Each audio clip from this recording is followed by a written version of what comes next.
Take my hand and hold it tight. Look at the paintings, I'll be your guide.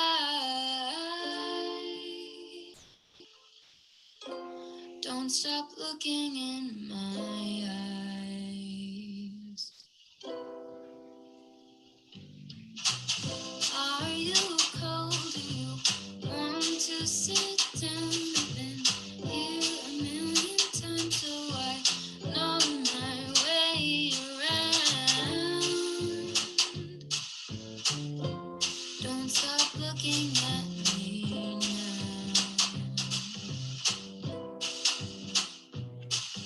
I know you don't care as much as I do, but I'm just content with me next to you. Let's go to an art museum, I'll explain it at the coffee shop. I know you don't get it, but there's no need to fret it. It's like a gift, it's about the thought.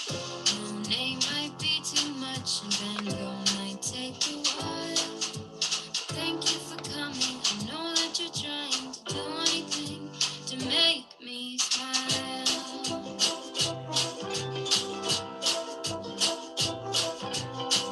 I'll have a cup of tea while you have a latte for both you and me. The caffeine will make sure that you don't fall asleep, 'cause darling, you're sleepy, eyes are closing. We stay awake for me.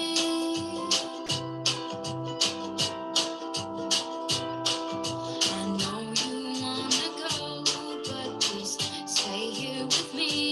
I could show you things that you would never seen. Let's go to our museum, I'll explain it at the coffee shop. I know you don't get it, but there's no need to fret it. It's like a gift, it's about the thought. Monet might be too much.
Good morning, ladies and gentlemen. Welcome to the 2021 China Summit investment session. While waiting for the event to officially start, please feel free to scan the QR code on the screen to check out our WeChat page to stay updated to upcoming opportunities and events. The event will officially start at 5 minutes later.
won't stop looking in my eyes.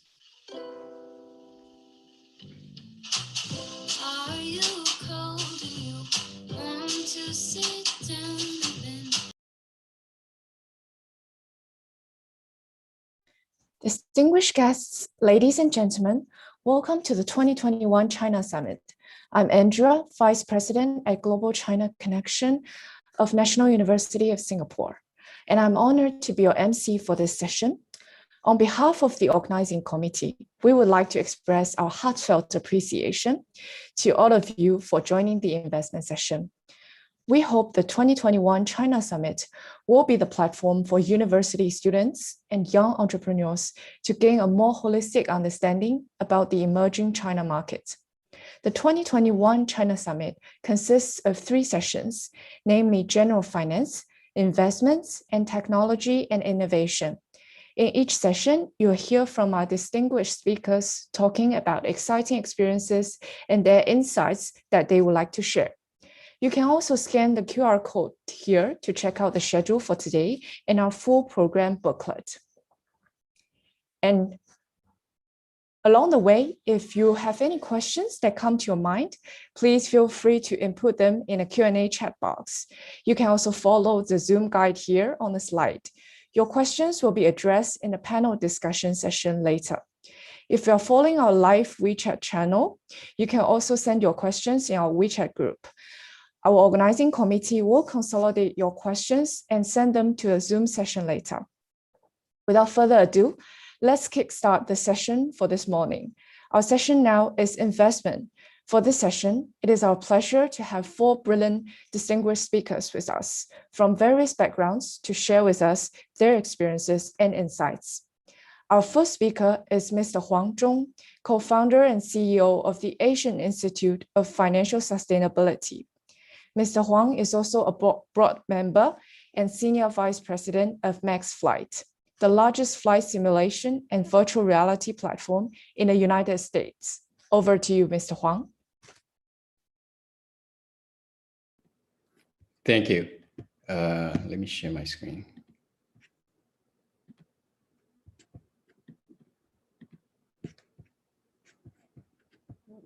Okay. All right. Hi, everyone. My name is Huang Zhong. You can call me Johnny. I'm actually the co-founder and the executive director for Asia at the Institute. Host just had an introduction, but about my background in a flight simulator company. Actually, I have diverse backgrounds spanning back from 1997. I crossed 4 or 5 different sectors, but in the past decade or so, my main focus is actually in the sustainable finance field. And thanks for the invitation from China Summit to join this great panel today. And as I said, one of my backgrounds is actually also in hydrogen and fuel cell technology. That's where I got my advanced degrees at the University of Miami.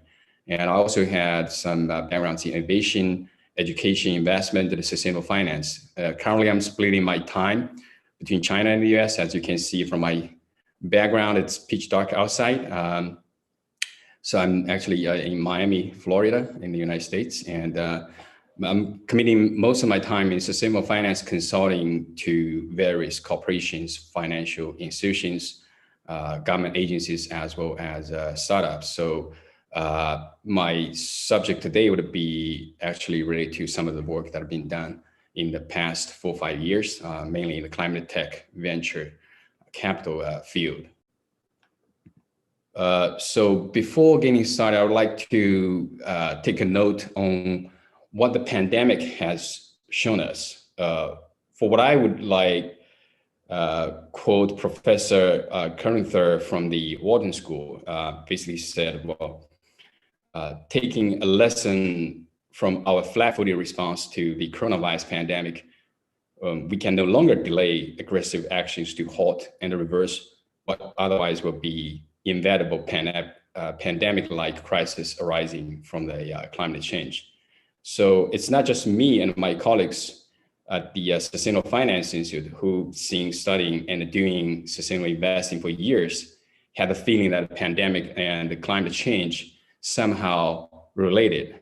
But in fact, I think we think the pandemic is just a preview of what might come for a even greater and more disastrous climate crisis. The IEA estimated that greenhouse gas emissions fell by 8% in 2020. But in reality, we will require 8% drop each year, not just in 2020 because of the pandemic. We also need 8% drop each year for much of the next decade to meet the 1.5 or 2 degrees Celsius Paris Accord targets. Despite putting our economy on pause, 2020 was actually still tied for the warmest year on the record. And as we can see in some parts of California, the wildfire is already starting. So that 2021 still didn't look good, and it could, be another record year for climate-related impacts. But the innovation in climate tech is accelerating. Economic rescue packages from around the world to minimize the fallout from the coronavirus pandemic presents, in my view, is a historic opportunity to scale up technologies and policies addressing climate change. So what is venture capital?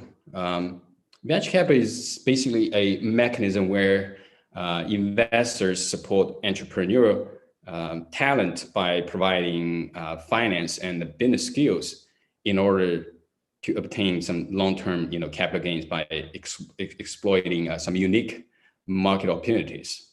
So venture capital plays a very key role in a startup's early incubation and growth, but most of the startups won't be able to survive the death valley, as we can see here. Everybody's who is in venture business or trying to start up a company would be already familiar with this death valley. There's only about 5% of them can actually survive this death valley and prosper.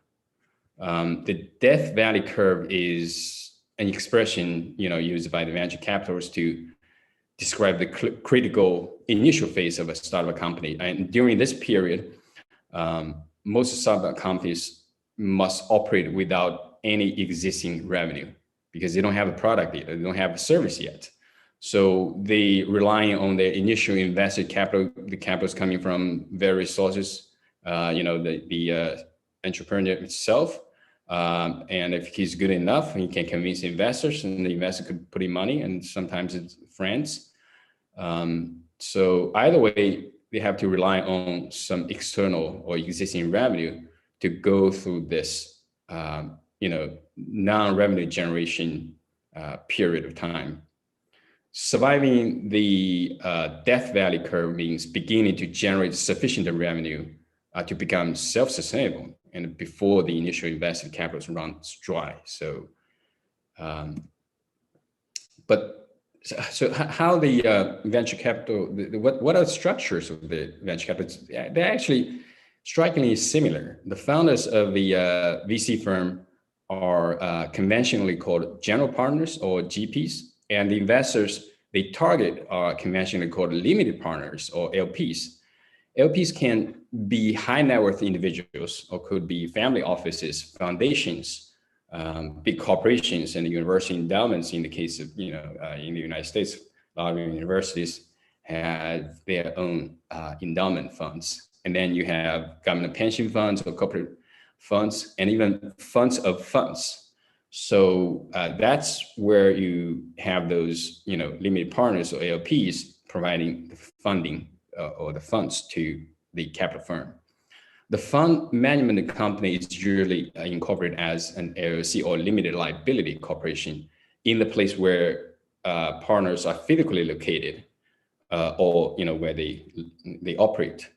But the fund can be registered in like a Cayman Island, some relatively tax-friendly places. The fund manager for the VC fund will manage its investment portfolio or a bunch of portfolios. I'm sorry, Mr. So, Huang, to interrupt you a bit. We can see your scripts on the screen shared. Do you want to make any adjustment? okay, all right. So let me do another one. Okay, sorry about that. Let me do another one.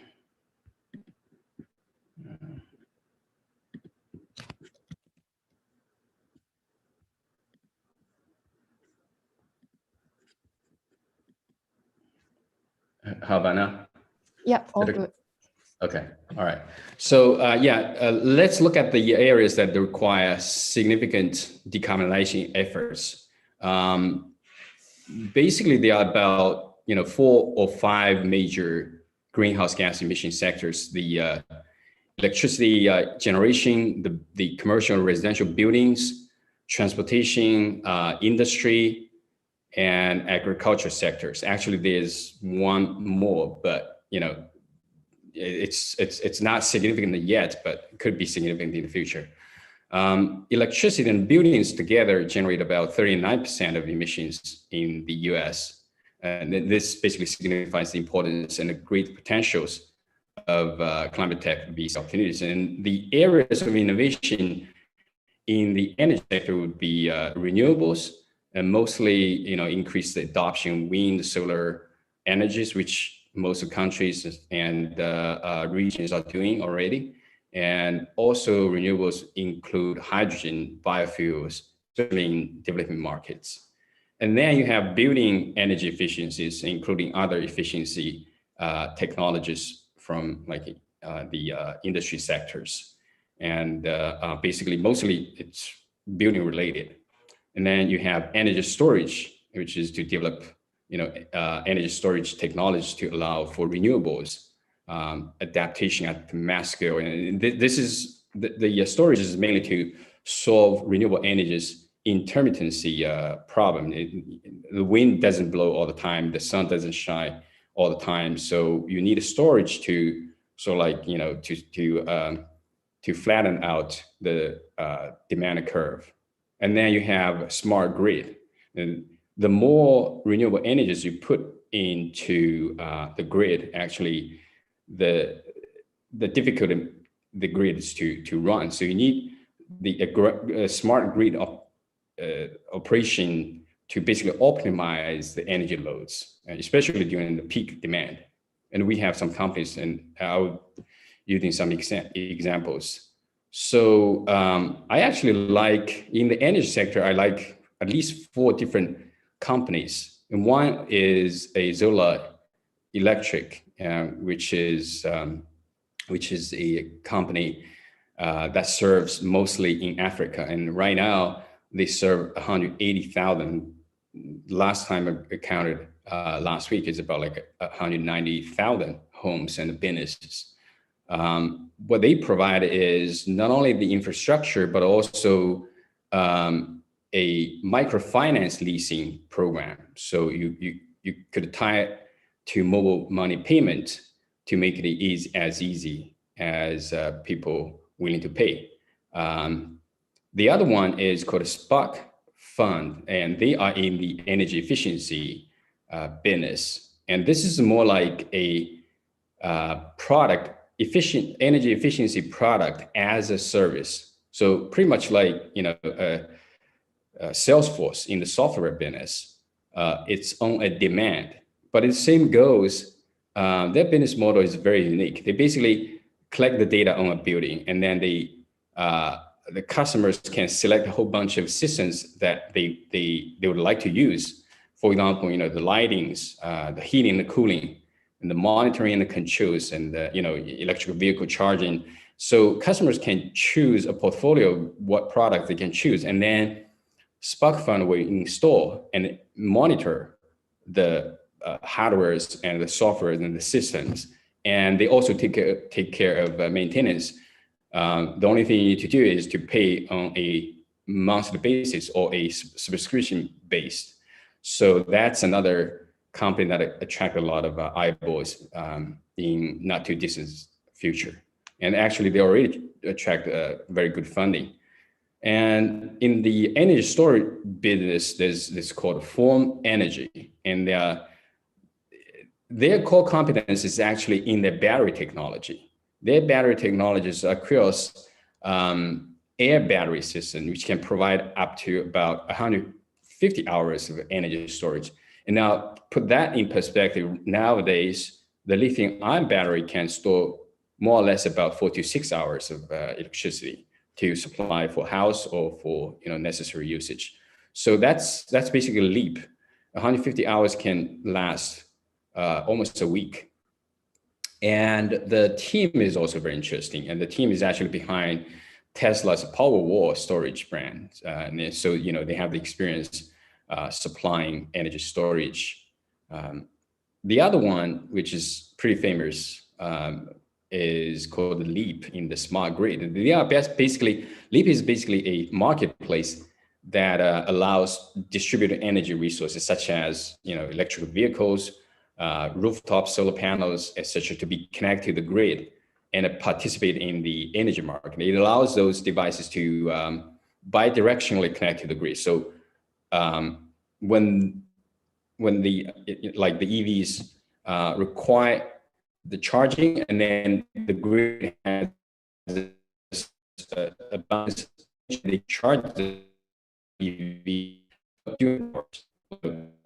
from 6 p.m. to 8 p.m. That's demand hour.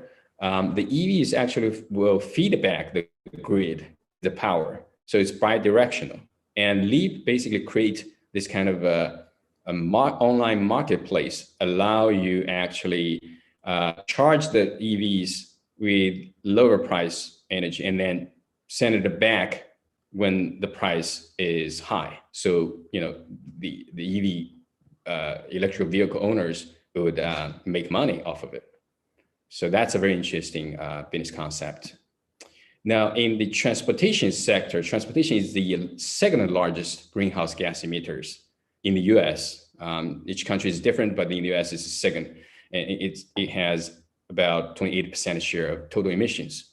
The area of innovation in transportation is mainly like in electric vehicles. The driver, passengers, and the commercial adaptation of electric vehicles through offering lower scaling EV infrastructure innovation. The other one is micro-mobility, basically redesign urban areas for cleaner ride sharing and micro-mobility options such as e-scooters and bikes. There are a couple interesting companies. One is Volta Charging. It's a San Francisco-based company, and they want to use its charging stations as a tool for attracting shoppers and diners to locations such as shopping malls and restaurants and the grocery stores. The goal is for more revenue streams and potentially higher profit margins. So the Volta will split the cost of building the charger with the commercial clients such as shopping malls, and depending on the location, Volta may offer 15 minutes of free charging or the free charge of the EVs for as long as they want to stay. So it really depends on the location and the deal with the partner. And then the other one in the micro mobility business is called a Remix.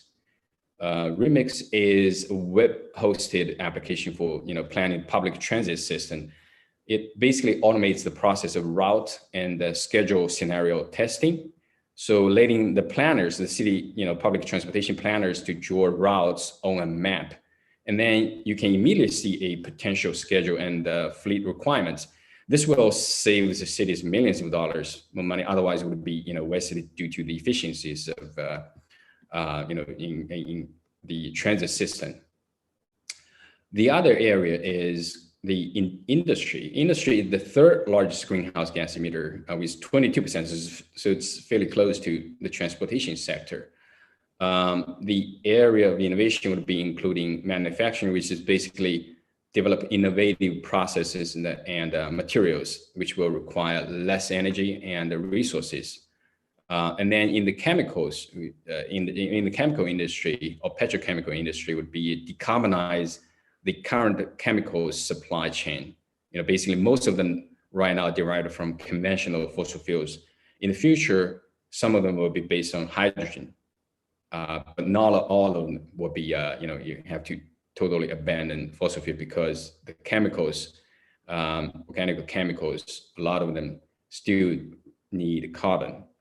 And then the other one is in the packaging business, basically develop alternative sustainable packaging, especially in the delivery systems and the logistics systems. There's a lot of wastes in there. And then talk about waste, which is basically to improve our current waste management system. So that's the areas of innovation in the industry sector. Specifically, you have Boston Metal, which is using MOE process to produce lower cost, zero emission steel at industrial level. Basically, they deploy hydrogen related technologies to do this kind of steel making process. And then you have Opus 12 in the chemicals business. They use sort of like a membrane, develop a special membrane, and their product can be attached to some major carbon dioxide emission sources, for example, power plants. And the only supply they need is the water and the electricity. And of course, together with the CO2 sources. And they are able to transform the CO2 into critical chemicals. So they can be used. And one interesting area of application is sustainable air fuel. I was giving the board of one of the major Chinese airlines a talk about carbon neutrality, and they are facing, they are basically sandwiched in between. They don't make airplanes. They don't design their own flight routes. It's all controlled by either government or by the Boeing or Airbus manufacturers. And so they don't have much, and the airports were owned by local governments or private companies. So they don't have much option to go carbon neutral. But one area they can do is to apply sustainable air fuel, or SAF. So the SAF right now is still about like 8 to 10 times more expensive. But with Opus 12 and the technology and attached to certain like coal-fired power plants, which can generate a huge amount of CO2 emissions, they have the potential to be able to drive the sustainable air fuel down to almost equal level as a fossil fuels that's being used today. So that's a very interesting area. And the other one, it's called Lolyware. Now, this one is basically making edible bioplastic, and their plastic product can be used and reused up to 18 hours. And after that, because most of the cups, they touch water and they will slowly to dissolve. But they are made of seaweed, and the seaweed is degradable because it's natural agricultural or sea products, so they are degradable. That they already able to achieve commercial scales in certain scenarios. So I'm very fond of this company. And then in the waste processing industry, you have AMP Robotics. Basically, they apply AI, machine learning to create a robotic system to sort the recyclable materials. And the important thing is they are able to scale out the technology at the cost of a fraction of what's the current technology is. And this is their secret sauce is actually in the AI and the machine learning and the computer vision sphere. So they have some core competencies. This one is my favorite. The past 2 years I've been focusing on this area quite a lot. This food and agriculture. It is the fourth largest greenhouse gas emitter, and the area of innovation is alternative protein, which is create protein alternatives to replace emissions intensive meat. And then you have food waste, decrease food waste across the supply chain. And actually there are it's not just to reduce the waste itself through the supply chain itself, but also how to strategically set up, certain vertical farming in specific locations, for example, close to urban areas, so you can shorten the distance between the demand and the supply, and that would also dramatically decrease the amount of food waste. And then you have the fertilizers, which is redesign the fossil fuel-based fertilizers to enable better crop yields without contributing to global emissions. And last not the least, I've mentioned before the vertical farming, and it's basically a rethink about the agriculture system. With that, I would have 4 different examples. Impossible Foods, everybody knows that, and they've been already supplying their burger to Burger King and other restaurants. And then in the food waste sphere, you have this startup company called Food Marvin. They create new pathways for lost food due to oversupply or out of spec, or local food without effective distribution channels. What they do is they sell this food through an online marketplace to mainly restaurants and the universities and hotels. So it's more like a wholesale type of business. And for those food that are not sold, and then they donate to hunger relief organizations, and some of the organizations will also pay the Marvin at a discounted price. So somehow they still are able to recoup some of the the cost. And then one of my partners, Sophie Pernod, when she worked at the Harvard University Endowment, she also looked at this company called Cooler Bio. They basically makes a carbon negative nitrogen fertilizer using microbees, which enables farmers to use the same growing practice, but without the greenhouse gas emissions, and most importantly, the runoff impacts. 60% of the fertilizers, they actually went to running off into rivers and the lakes. They create algae and the poison in the drinking water. China spent a lot of money, billions and billions of dollars each year to clean up the lakes. For example, in 2007, 2008, spent billions of dollars to clean up the Taihu Lake.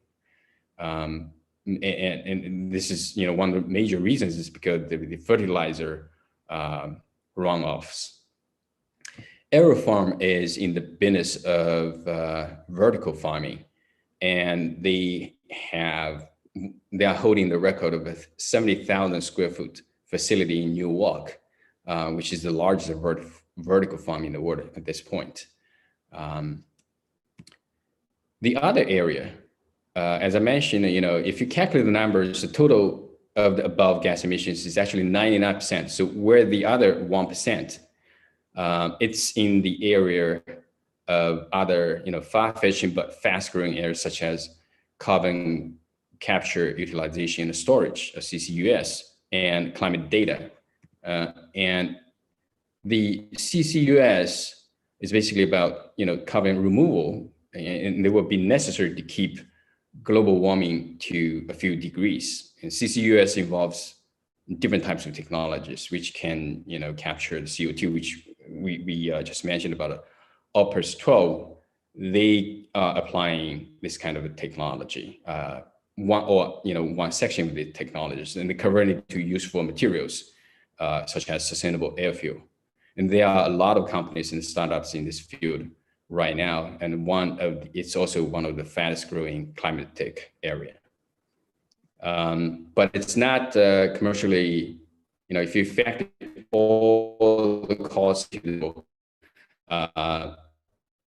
it's still 4 to 10 times than getting the same amount of energies.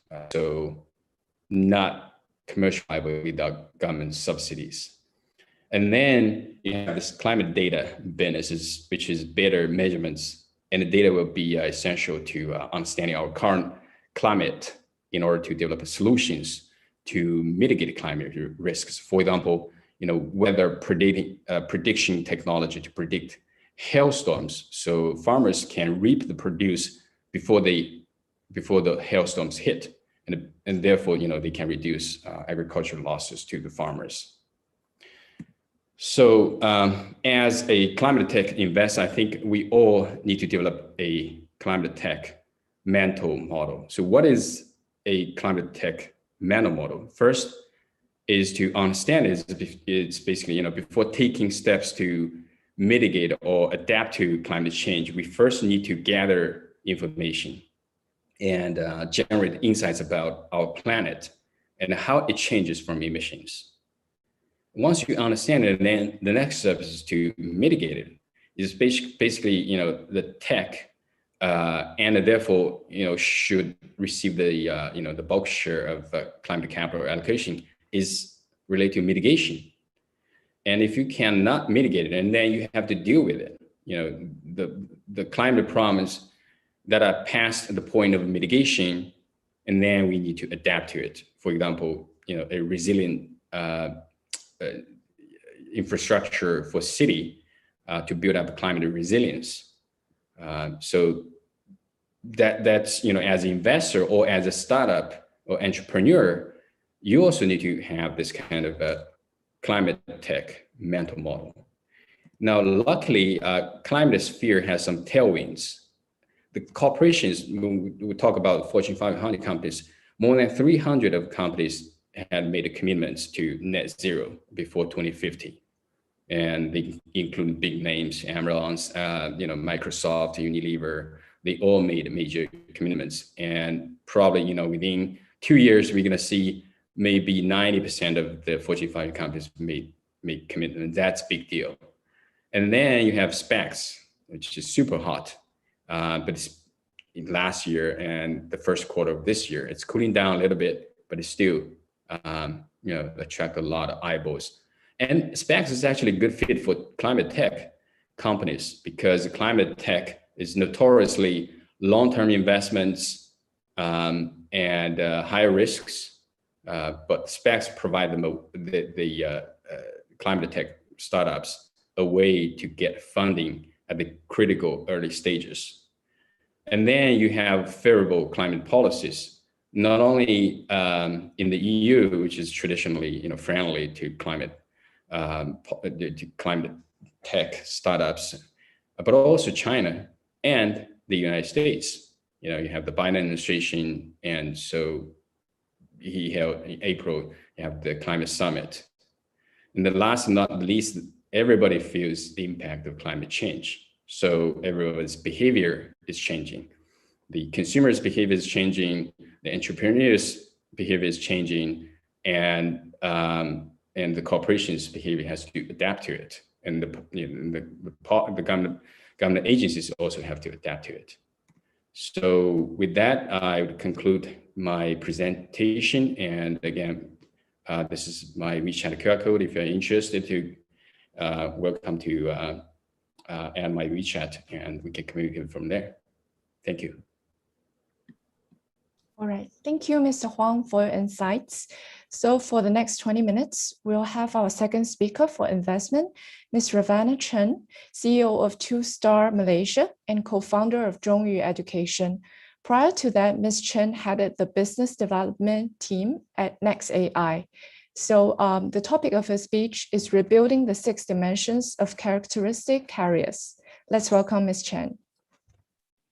Thank you. And firstly, very appreciated for the invitation. And next to meet up with Mr. Andrew, Mr. Huang, and Ms. Zhou. And it's my pleasure to sharing today. And that's me sharing my screen. Yep. Okay, so today the topic is a little bit because we're talking about investment, and also a lot of audience today is from universities. So the topic I'm going to share is about how to do the research transformation to the technology achievement. We always think about the top university have a lot of research results, but how to make it commercialized, how to make it benefit for the people's daily life, this is the question. So let's start our sharing today. Firstly, this is the structure I'm going to sharing. I will give some case study about the general situation of transformation and technological achievement from the Tsinghua University. The reason I use this case study because TASTA actually is come from Tsinghua University. And secondly, I will talk something about TASTA Holding and the TASTA. The reason I introduce the companies here is because I wanted to use this process, like how we do the transactions or how we do the investment, to delivery, like what kind of things we are looking for. And the third part is the 6 degree of the space of TASA. It's more like what is our business model. So firstly is the generation situation of transformation of scientific and technological achievement of Tsinghua universities. So we can say like this three industries, what is the Tsinghua University focus on, and also what we focus on. It's life medical and energy department, environment energy department. Like I believe this part Mr. Huang also mentioned a lot from his speech, and also it's electronic information. So majority of the things will be a little bit like discussed or a little bit doubt is about the IP. It's because the IP, who is own the IP? Is the student or the professor or university or the companies? That's the reason they need to settle the technology innovation center to help all the like this kind of IP transformations or like the commercialized like a transfer, or like we also have the industry fund to involved. Like once the once the technology gets transformation, we will be go to the commercialized stage, and will be attractive some fund to invest in, and the fund will be investing different enterprise in different industries. And in vertical industries, they also have different people to collaboration together. And this is the step, like how to do this kind of like how to build this world-class university, but at the same time it's also like how to make this technology transformation workable. So it's including two important parts as a base. It's like we're building a house. What is the basic materials we need? So firstly, the skill. The skill including the technology transfer team, including the business guidance system. And if you only have the skill team, it's not enough, but also you need the resource. Resource means like, for example, you have some research and you need to manufacturing it, or you need after you're testing many times in lab, you need to try it's workable, it can be produced or not. So this is the time industry need to be involved. And also industry will be much more sensitive about the marketing, what the marketing needs. And for the capital is also like, because research already the things need to cost a lot. But when you do the commercialize, no matter how good of your technology, or no matter how good of the things, you still maybe need to promotion or maybe educate your custom. So this is what the capital needs. And for the talent is like not only need the technology people, but also need no matter the marketing, the IT people, or like the humans, or like you build a companies, is like what you guys need. And for the space, and also the for the space also is one thing very necessary. And also like the surveys, the policy, like because no matter what you're doing, you need to follow no matter the law or the policy things. Yeah. And as another three part is quite important for the transfer in service system, is including the value cultivation, and also the value transfer and the value reservation. So how is the progress? Like the firstly is the technology mining. Maybe this part is majority is happened inside of the universities. And the second part is how to do the technology assignments. And third is after you get something research, some amazing research done, you need to apply for the IP. This is kind of like you protect your own technology. And also a lot of time, because in whole world, in different university, people research same subject together, but who can get the result out first, which is very important to get the IP first. Yeah, and also after you already got all the tech knowledge, the promotion and the cooperation meetings approved for sign also very important. And after that, we also have the like a tracking service, no matter like registration companies or like build the team or go to market plan, this kind of things. And the last part is as a company or as a useful product. The last but also very important is income distribution. Yeah, this is how the technology transformation service system, how to build it. And next one is some number I want to mention about the Tsinghua University, about like how many IP they got, and it's just some number to let you guys know about it. And this is the industry, like how the industry classified. So majority of the things from the Tsinghua University is the material field, like the new materials or new energy, this kind of things. And the healthy field is also the part quite like a popular and quite important, especially last year and last 2 years have the coronavirus. A lot of people started putting a lot of effort to do the healthy field in research. And information is also another thing. Like it's always being popular, and the people always innovation about it for the information part. And I will going to give some model like how to do the technology transformation, achieve the transformation model, and give some case study. So the first case study I'm going to deliver is about the 3D reconstruction technology, which is delivered by the Liu Yebing, is one of the very young teacher in the department automation. And this technology, after they finish the research and they finish every beginning process, they used to this 6 very big company like SenTime, like Huawei. They are and also big. They are quite good at the face recognition and also like how to make the 3D reconstruction technology. This is a way to do, like they already genetic the technology and going to the general lesson for multiple companies to multiple industries.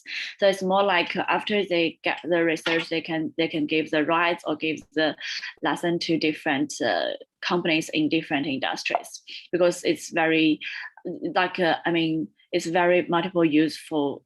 Yeah, and for the second model, we call it entry fee and administer fees and the sales commissions. So this is what they used to do for the coronavirus vaccine project. So this is joined by the Tsinghua universities and the Tianjin medical universities. So they use the conversation method to technology lesson and give to the milestone pay, like people will be paid by milestone payment method, so they can have enough money to do the research, and at the same time after these products come out they can got the commission from the sales as well. And the third model is like the student and alumni entrepreneurship and plus the transformation school achievement. So a lot of students after they graduate, maybe they're working for the industry, but after they're working for the industry, they are more sensitive about what the marketing like and also what the industry like of, what is we call it the point, the marketing need. So after that, after they found out the point, what they needed to deliver, they will be back to the universities and the collaboration with students doing the research and doing the technology research. And after they get this, there will be transformation, like it's more like industry plus the universities to get this kind of technology sharing done.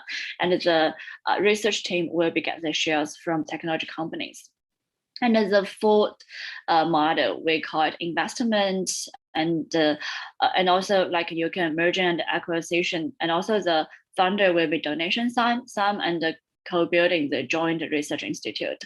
For this kind of things, maybe we can give the example about the Yao Song. He donated the school establishment of the fund and the thing. So they will be put on the money who is focused on the research, or who is focused on the doing the technology research. So they got the investment, they got this kind of things. They can get they can do the research better. And after they get this, they can co-building the research institute, and the research institute will be empower the companies, empower the business, and also they can give rights to the companies or who is industry player. And the second part, I will give some introduction about the company, but actually this part is more focused on the how to the incubation chain will be give, because Tesla is one of the company gives the incubator standard for last year in China. So this is some basic information about the TAS Holdings. TAS Holding is organized from the Tsinghua and also focused on the science and technology service. We always call us, we are the technology service, and we wanted to be the leader of the world of the technology service. So our model is more like the government, universities, capital, and also industries. So for the past 20 years, we have incubated more than 10,000 different technology companies, and invested in more than 800 companies, and so far have 24 companies already listed. And for the TAS Holdings hubs is over 80 cities, over 1,000 countries over the world.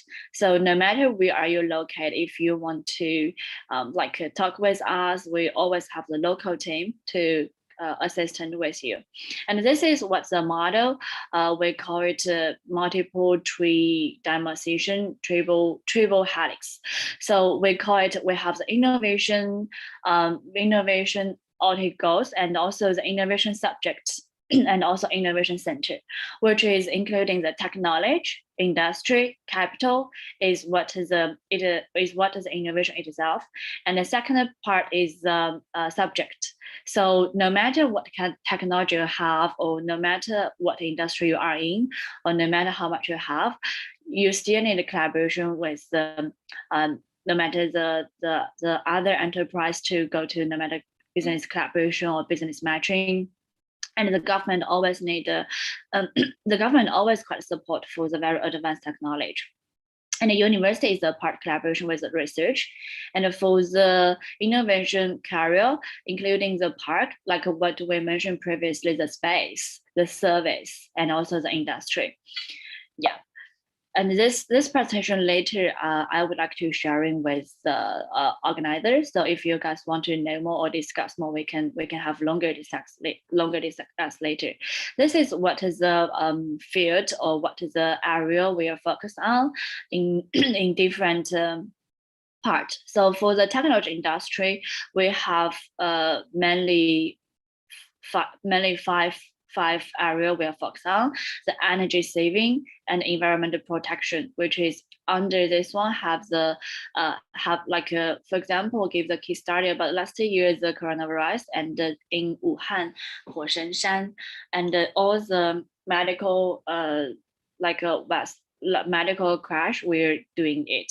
And for the clean energy is like the new energy, no matter the wind power, the solar, this kind of industry. And for medical centers, including the China medicine and also the Western medical healthy parts.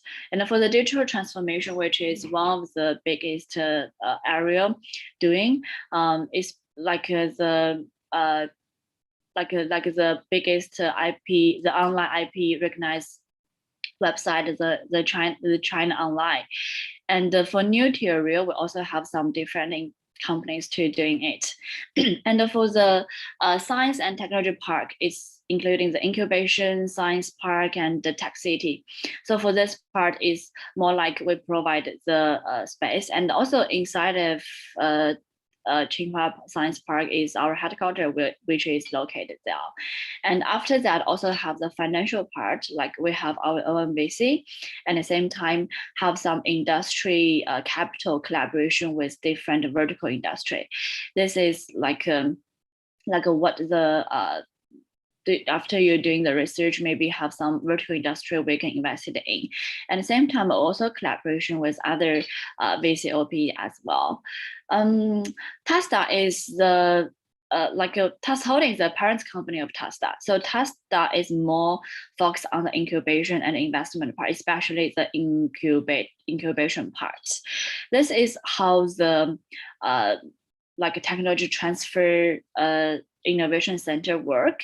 So it's more like majority time is government will be give some goal. For example, nowadays, no matter the carbon or the new materials, new energies is what is a very and also the chips, this kind of things is the government and also maybe the country need to have some innovation, and will we have some leading company to play in this industry, and the university will be focused on the research and give some database to do it. And then they go into the innovation center. The innovation center including 3 parts, which is the key technologies, technology transfer, and the industry development.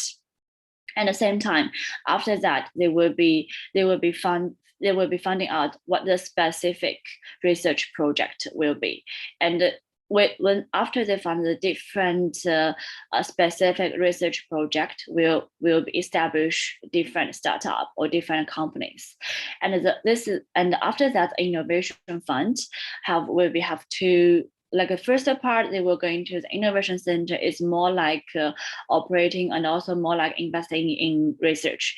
And another side is a fund also need earn money from the technology transformation or technology commercialize. So they will be invested in the different startup who is make this research come true as well.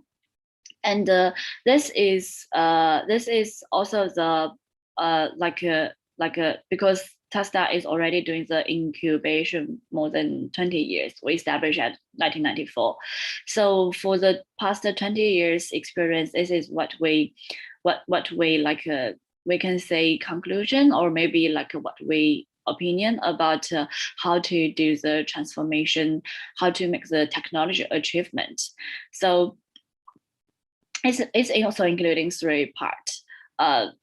So basically everything is based on the 3 parts, but for like the first part, the big learning will be like incubator service. It's more like the research center or the universities or the first startup. And after that, after you're building your companies, everything, we are going to entrepreneur training. So for this part, we'll be involved some big industry player to join, and we call it big hands holding small hands. So for this part, the startup maybe still provide a lot of research and development to the big enterprise, and the big enterprise will be using resource or capitals or the customs to make this technology transformation much more valuable and much more able to go into market. And for after that, the open platform is more like the people will be doing the resource sharing, no matter the companies inside of our Tasta global network or the society resource. And the end, I also have some angel investment to involve this kind of, no matter companies or startup, or after they doing the research, we will get the investment in. This is some number we got for the transformations, what we achieved for the past 3 years. And this is some case study about how to make the technology transfer to the real products. So for this one, is the Professor Shi Luping, and this one is after they it's more like this use on the bicycle, but but like there will be have the different camera on the bicycle, and it's more like the how do I say it? It's more like the people who riding the bicycle, but the bicycle will be recognize the road, everything, and the camera will be everywhere inside of this bicycle. Yeah. And this one is another one transformation case is the being technology. I believe that like last year is quite popular in Google, because when you search tiger in Google, they will have the 3D image, and you can put on no matter which space you want to put. And this one is also now we already got investor from the Oppo to use the phone. So this one actually have a lot of things you can use in the future, like the travel, and also like you can put like the 3D model, and now is some specific animals used first, but like actually now it's already have some like a human this kind of things already come out. And third part is what I want to mention about the 6 degrees of space of Tesla. So for this thing, we call it attitude, white, warm, and veracity, presence, and also lens. So first part is the 7 step of incubation mask. So for this part, it's also like how the university's project, or how the university project, how to grow in bigger, what's the trend, what's the step. So first is you need to know what is entrepreneur and learn some entrepreneur course. For example, like how to do the sales, and how to do the HRs on the Tsinghua University. We call it the Tsinghua Dream course. And the second part is after you already have some ideas, and you go to lab to do some testings and do some like small research about it. And for the third part is the incubation system, which is like you need to try, and like the first step going to market. And after going to market, the market have some reflection feedback. You got some customer, and you can go into the we call it accelerator program. So accelerator program is more like collaboration with the big companies, and involved with the capitals, big industry players. And for the diamond program is more focused on the is more focused on the like unicorn companies, and the unicorn company which is will be put more resource to help them to build. And at the end we're going to the listings. This is our global network we have in the world. We can tell this is like the Canada, and also especially I'm working for the ASEAN countries. So in Thailand, Malaysia, and Singapore will have the base there to help no matter China technology transfer to overseas, or overseas advanced technology transfer back to China as well. Yeah, this is the like Tesla offline and online innovation network, how it's workable, and this is a model like what the things involved inside of this system. And this is some case studies or examples, or the vertical industry space establish some pictures, and also some with collaboration with Italian, with American, with Cambridge universities, and also like in Malaysia, in Thailand. It's more like the how do the technology transformation and go to market and going to another countries, this kind of things. Yep.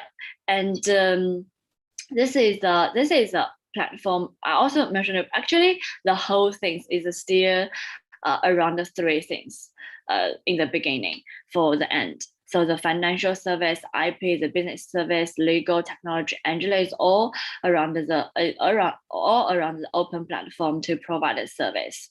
And this model is what the vertical things is also we call it T-shaped industry incubation. It's including the external resource import and industry core resource, and also the internal resource. This kind of things combine together and going to the industry. And collaboration with universities, obey the government goals, and doing the commercialize and involve the fund, and going to service the people's daily life. Yeah. And this is some case study with collaboration with. So what wanted to achieve is empowering production part, empowering products part, and also empowering the the sales part.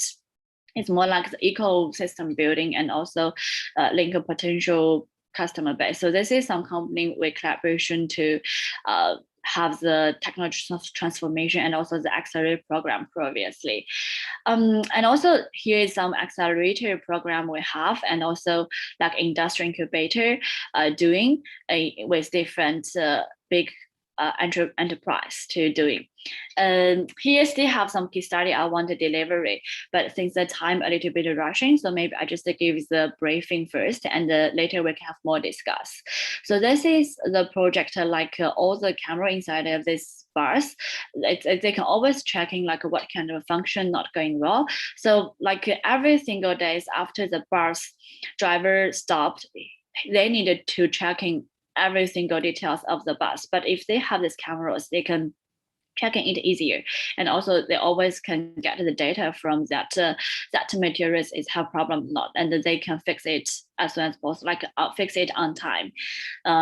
Yeah, and this is what the like the model it is.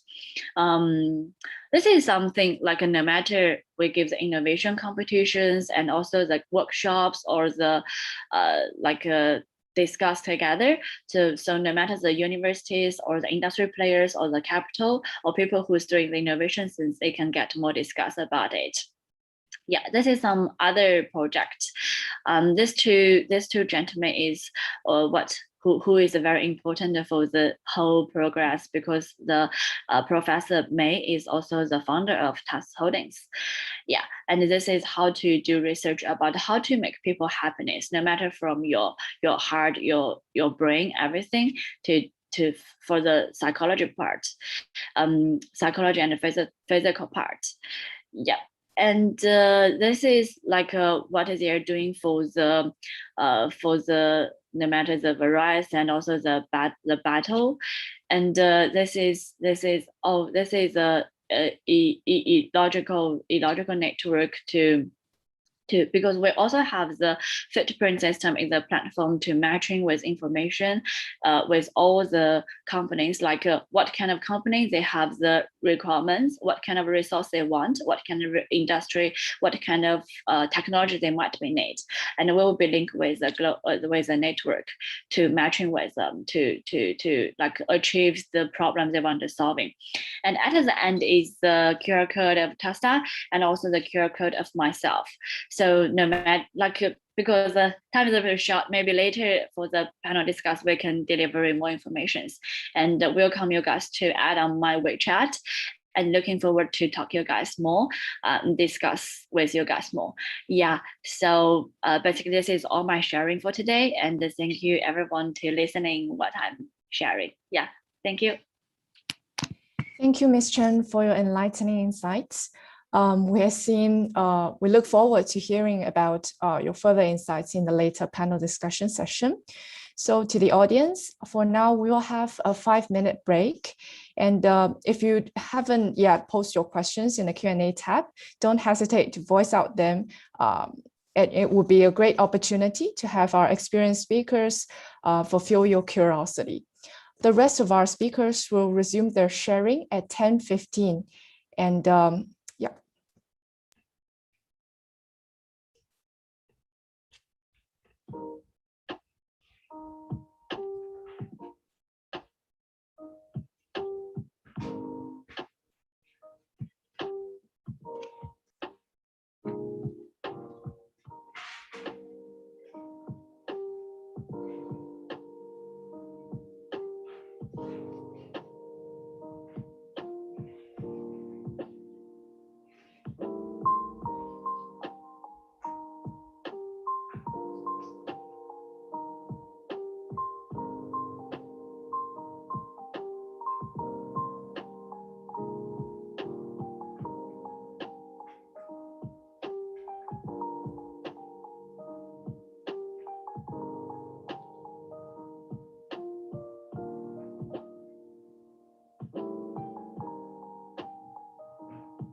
Take my hand and hold it tight.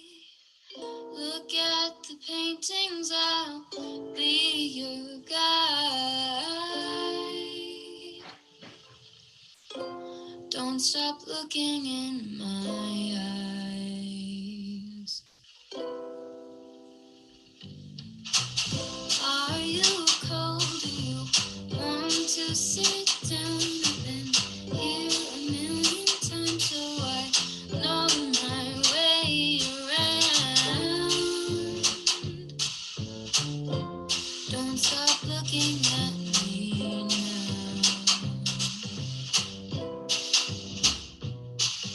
I know you don't care as much as I do, but I'm just content with me next to you. Let's go to an art museum. Ladies and gentlemen, welcome back to the 2021 China Summit. And I cannot be more than excited to hear from the rest of our distinguished speakers. Let's welcome our next speaker in the role, Mr. Terry Tse, Venture Partner of Alpha JWC Ventures, a Southeast Asia VC fund based in Jakarta and Singapore, focused on early stage investments in the digital economy. Terry will be sharing on the role of narratives in VC investments. Let's welcome Terry. Hi, thank you. I think you need to let me share screen.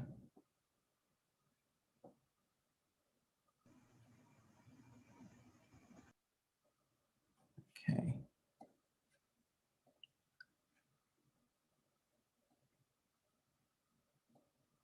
Okay, so thank you everyone, good morning. So I'll be talking about the role of narratives in VC investment and more broadly in technology investment as well. So technology investment is really about new era stories. So when I got into finance, this is what I studied, and we were taught that the market is a random process, but can be rationally grasped. So that was our training. And then I joined Wall Street, and this is kind of what it looked like on Wall Street. And then this happened. And after the crisis, this book came out. And we were like, wow, economists finally got it. The market is actually not rational. And this book, the authors paid special attention to what they called New Era stories, which is really Schiller's term. So he later had a whole kind of study on, I think, what he called narrative economics. And these stories really lie at the heart of all the venture investments. So they usually start with some sort of tech revolution. And from that, you have the word disruption, which is kind of a buzzword today. And in this phase, you emphasize, or the markets, or the players, whatever you want to call them, tend to emphasize a special thinking unique to the era. It's about disrupting or beating the insiders at their game. And of course, the 4 most dangerous words in English this time is different. Then the message becomes, you're going to miss out because this is new. This is going to change the world. If you don't do this, you're basically going to miss out making money, or you'll be left behind. And of course, to back that up, there needs to be success stories. So successful deals, successful founders, you have to have investors who made very, very large returns, and then you have brand institutions essentially joining in. And this structure, this narrative structure, really is at the heart of all venture investments. Of course, in someone in China coined this very funny term called a flying pig. Just when the wind comes, even the pig can fly. And of course, Silicon Valley, like Wall Street, there are many, many great storytellers. So you have this, you have this, you have this. So guys in black t-shirts and jeans tend to be very good at this. And it really begs the question whether you're investing in technology or in a narrative of technology. Now, to illustrate this, we can look at the dot-com bubble of the 90s. So around the early mid-90s, you do have the emergence of a new technology, which is the web browser. And this is what it looked like. The first one that really made it big was Netscape. And before that, now why is this news? Because before that, if you need to go on the internet, it's basically a black screen with some green or white kind of characters. You have to type, everything is all text oriented.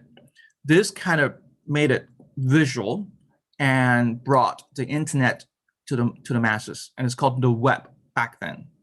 Of course, there was also a new portal. It's called Yahoo. It looked like this. There were a few. Yahoo was the most successful one, and this is kind of how you log on to the internet for many, many people. And of course, a little bit later on, you have the return of Steve Jobs, who kind of turned Apple around with the iMac. So it's not the iPhone that turned the company around. The iPhone made it very, very successful, but it was the iMac in 98. And of course, you have a disruption story. So in July 97 issue of Wired, there's this idea of the long boom because productivity is going to change forever just because of this. And everyone, especially in the US, was, very intrigued by this new crowd in Silicon Valley. Business Week at the time, which was a very, very prestigious business publication, had an article on how it really works. The implication being that it works very differently from normal corporate America. And the new economy. Everyone looked at this called the new economy. Is new economy, the term is actually not that new. It was back then, people already talked about it. And of course, you have this New York Times article saying the references just to the words new economy just ballooned. All right, people did not talk about that before. And we have the classic FOMO, right? Someone wrote this book. Dow 36,000 is not even 36,000 now. It's almost there, but not quite. They're saying this is a once in a lifetime kind of elevation of stock prices. If you don't catch it, you are out forever. All right. So someone actually wrote a book. This was published, I think, yeah, in the height of the crisis. There's 99. And to back up this kind of story, yes, a lot of people did get very rich and very famous. So you have this guy who is the founder of Netscape, Mark Anderson, basically became a celebrity. And of course, most of the younger folks will probably know him as the founder of Andreessen Horowitz. He kind of looks like this now, which is now a famous VC in Silicon Valley. And then you have this guy. He is one of the early investors in Netscape and Amazon and Google. So John Doerr, who led Kleiner Perkins at a time. At a time, that was the brand in the VC world. So investors, entrepreneurs, successful stories, and then a lot of people got very successful and very famous just by telling the story. Kevin Kelly, who's, we want to talk about China, he is very, very well respected in China as kind of like a technology guru. So he was the founding editor of Wired magazine, which launched in '93, and really kind of became the prophet of the new economy. And of course, you have Mary Meeker, who was a junior analyst at a time when she wrote this report in Morgan Stanley called Internet Report, and she became the key opinion leader on the new economy. And these people still exert massive influence today, especially in China, actually, in the tech investment world. And of course, inevitably, this happened. The market peaked in 2000. The long boom was not really that long, and it just crashed. It took 15 years, pretty much 15 years to recover that level. So these crashes can be very, very damaging. Now, narratives have fallacies. I mean, as an investor, I will always tell people, don't just look at stories of success. You have to look at failures. And there's, in fact, for these companies, a whole book on it. It's called Aft Companies. I can assure you, Aft did not stand for failed. This used to be a website, and the website got very famous, so he published a book. And in this book, there are many examples of how companies failed in the dot-com era. So I'm going to go through a few of them. The first one, which is really like a poster child of the era, is Pets.com.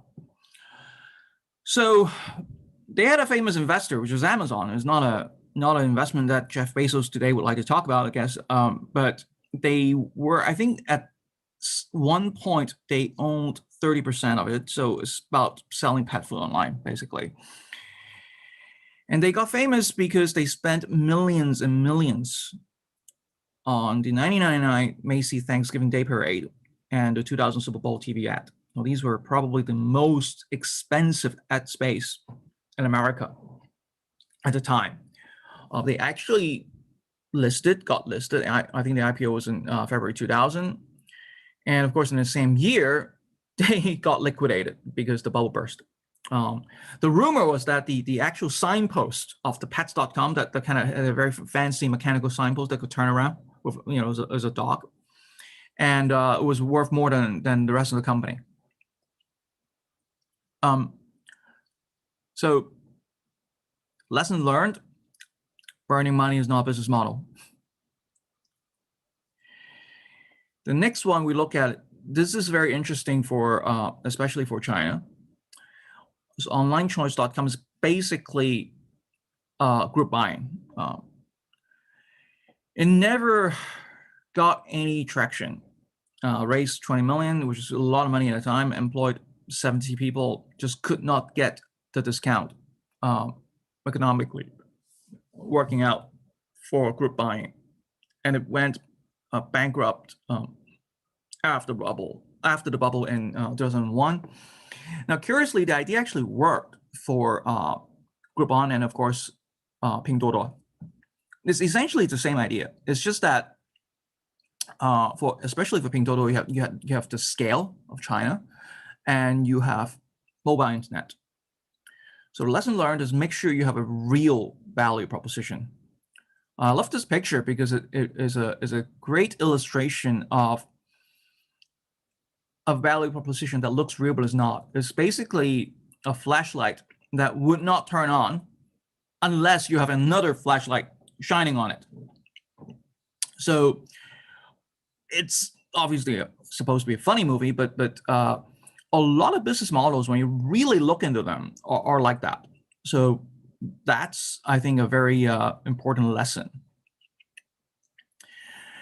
And another poster child.com company, the Globe.com, actually, it was the world's first social network. It's not Facebook, it's not Friendster. Much earlier than that, it was founded in 1995. It was an instant hit when it listed. On the first day of trading, the stock price shot up from 9 to 97. It closed a little bit lower, and of course, the founders became instant millionaires.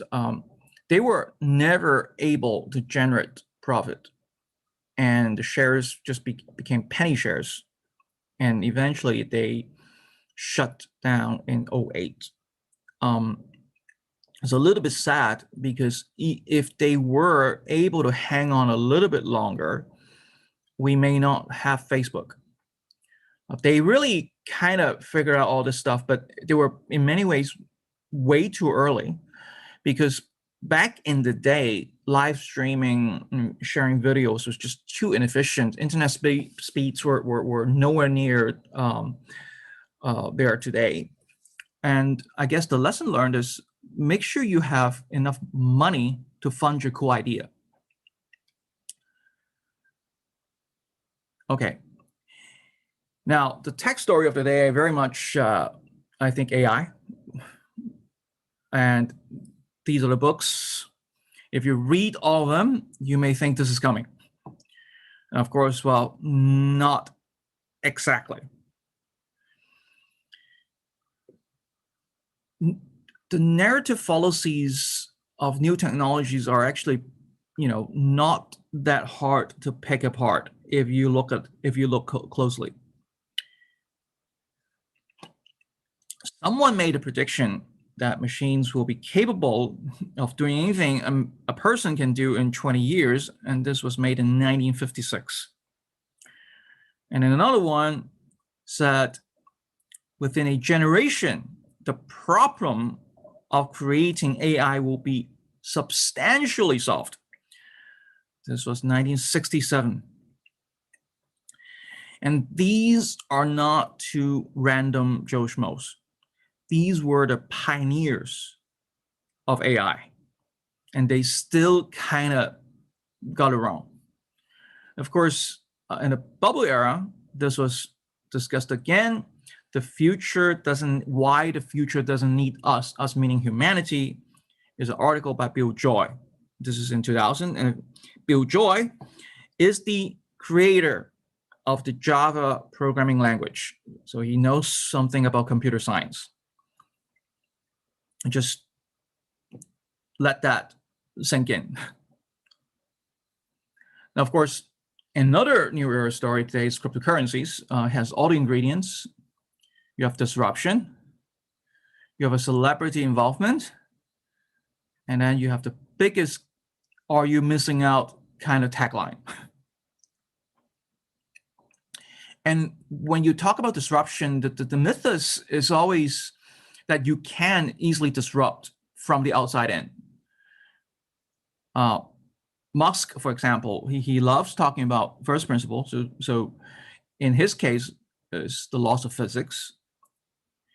If you apply Newtonian mechanics, from first principles and battery science, you can in fact make a new kind of car.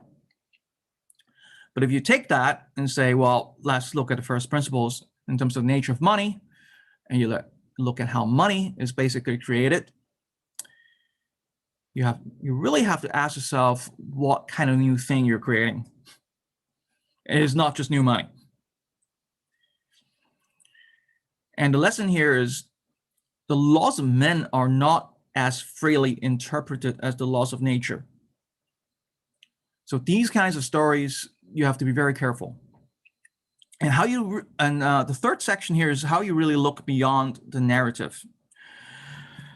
To understand that, you have to understand why they are so appealing, because I wouldn't read everything here, but essentially from a behavioral science point of view, people use narratives as a learning tool. And the larger the information asymmetry, the more appealing the narrative as a learning tool. And of course, when you have a PVC world where there's a strong social element because everyone knows one another, the story gets magnified very quickly. So now, I don't want to say that tech is not real. It is real. If you look at kind of today, I mean, you really have a new phone. You really do have 5G. You really do have TikTok. The point is, when do these narratives kind of spin out of control and essentially kind of off a tangent become a bubble? You cannot just say narratives are just true or false, because when they're entangled with bubble formation, it's kind of a bit of both. And that's why they're so difficult. Now, they all tend to share a similar pattern. There is a genuine economic thesis. You have to have a successful application. And then, of course, then everyone does it. And you have the Minsky moment, the canary in the gold mine, and you have the crash. So in the dot-com bubble, it was the information superhighway. In the financial crisis, it's basically new quant techniques of modeling risk. These were real, by the way. And then today, you can call machine learning, AI, big data, whatever, all this stuff. And the successful application in the dot-com era was online shopping. That was completely new then. Every store was brick and mortar. And in the financial crisis, you did see the improved credit risk management in banks. And of course, today, you do have things like AlphaGo, facial recognition, et cetera, et cetera. Of course, everyone doing it. That book we talked about is dot-com era. And if you go around Wall Street in 2007, early 2007, everyone tells you they're a prop trader or they're in a hedge fund. And of course, now you have real estate guys, wealthy real estate guys getting into AI. The Minsky moment is hard to tell unless in hindsight. So for the dot-com bubble, I would say it's the Macy's parade. People spending that kind of money, a startup spending that kind of money without making a sense. Financial crisis would be, I think, the two funds, some Bear Stearns blowing up.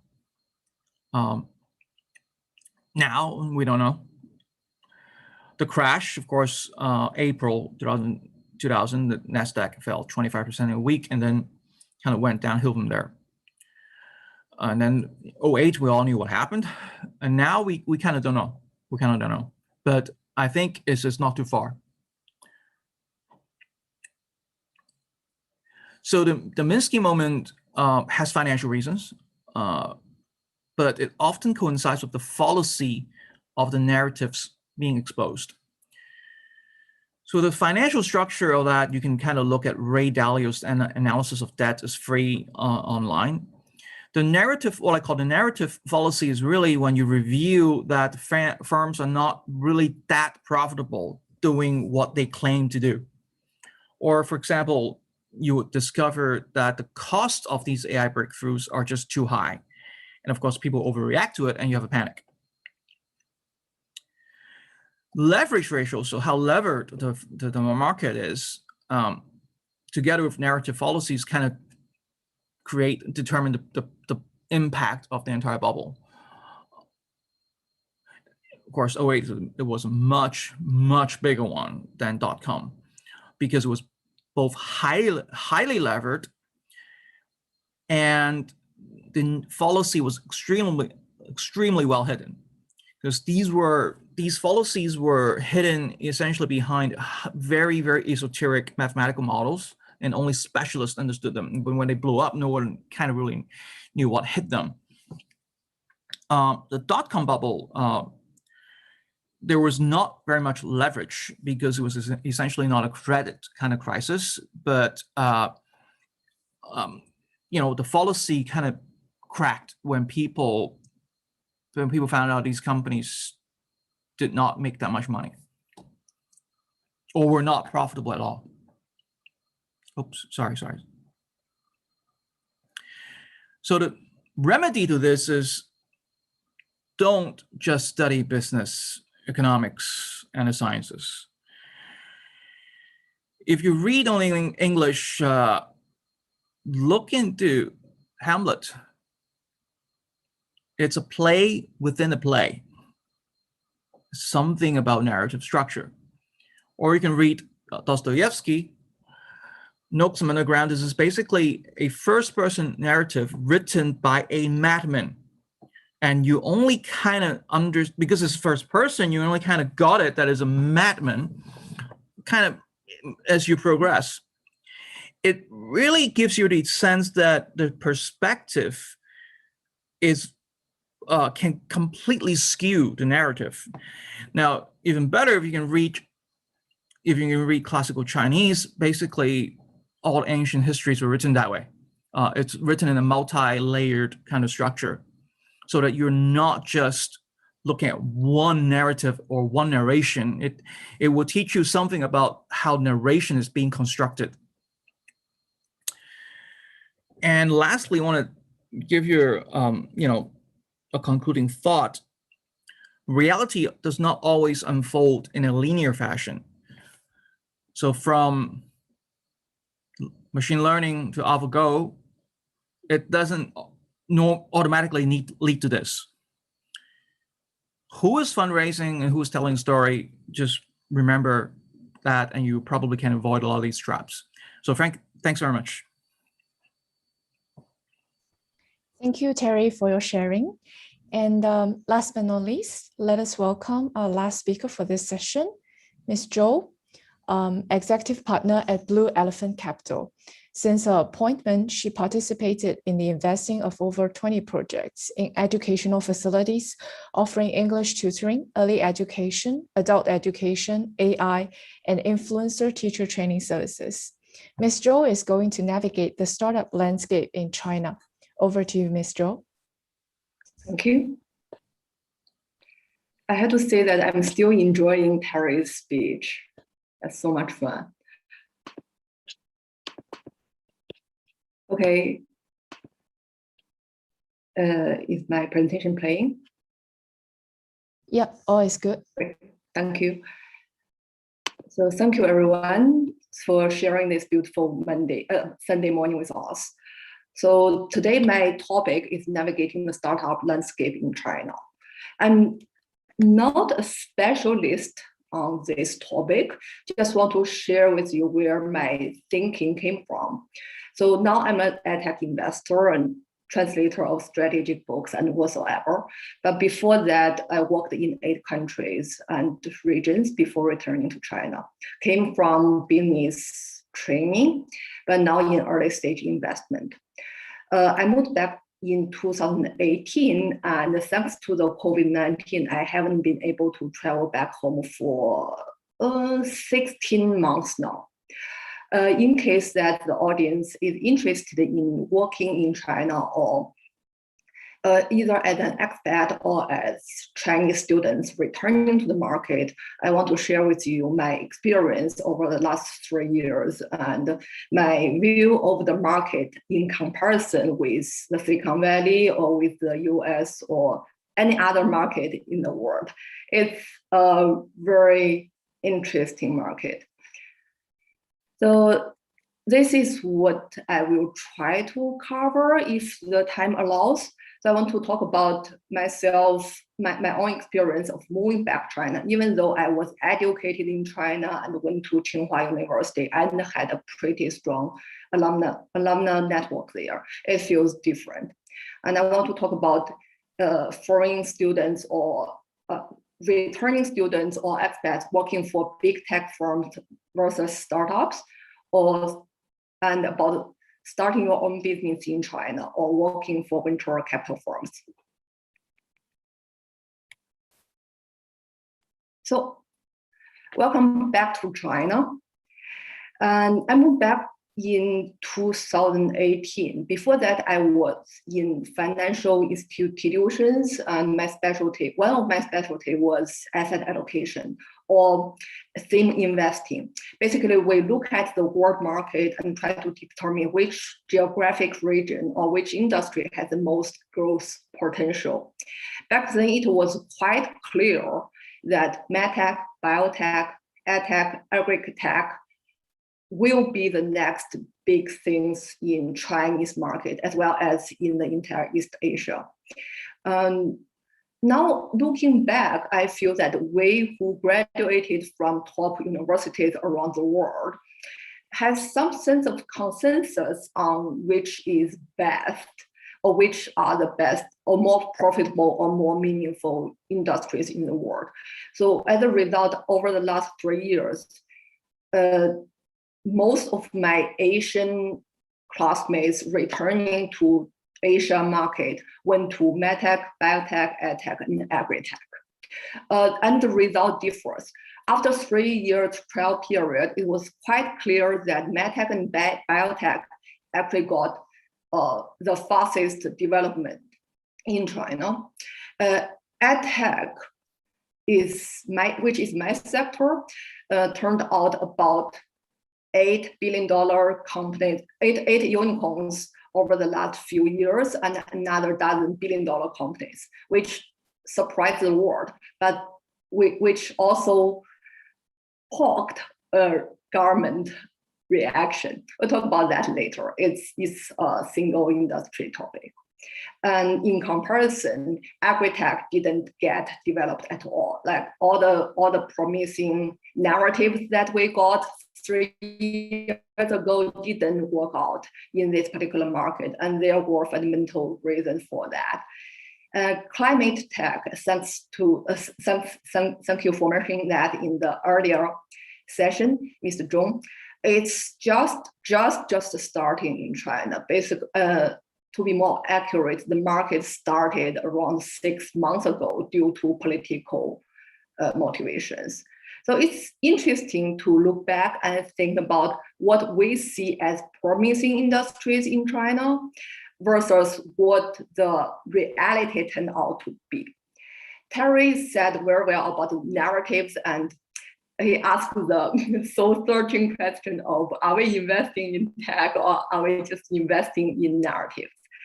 Now, for those in the audience who are students or who are young professionals trying to determine whether you want to work in this market, I think you are basically investing your time and your career into a certain market or industry.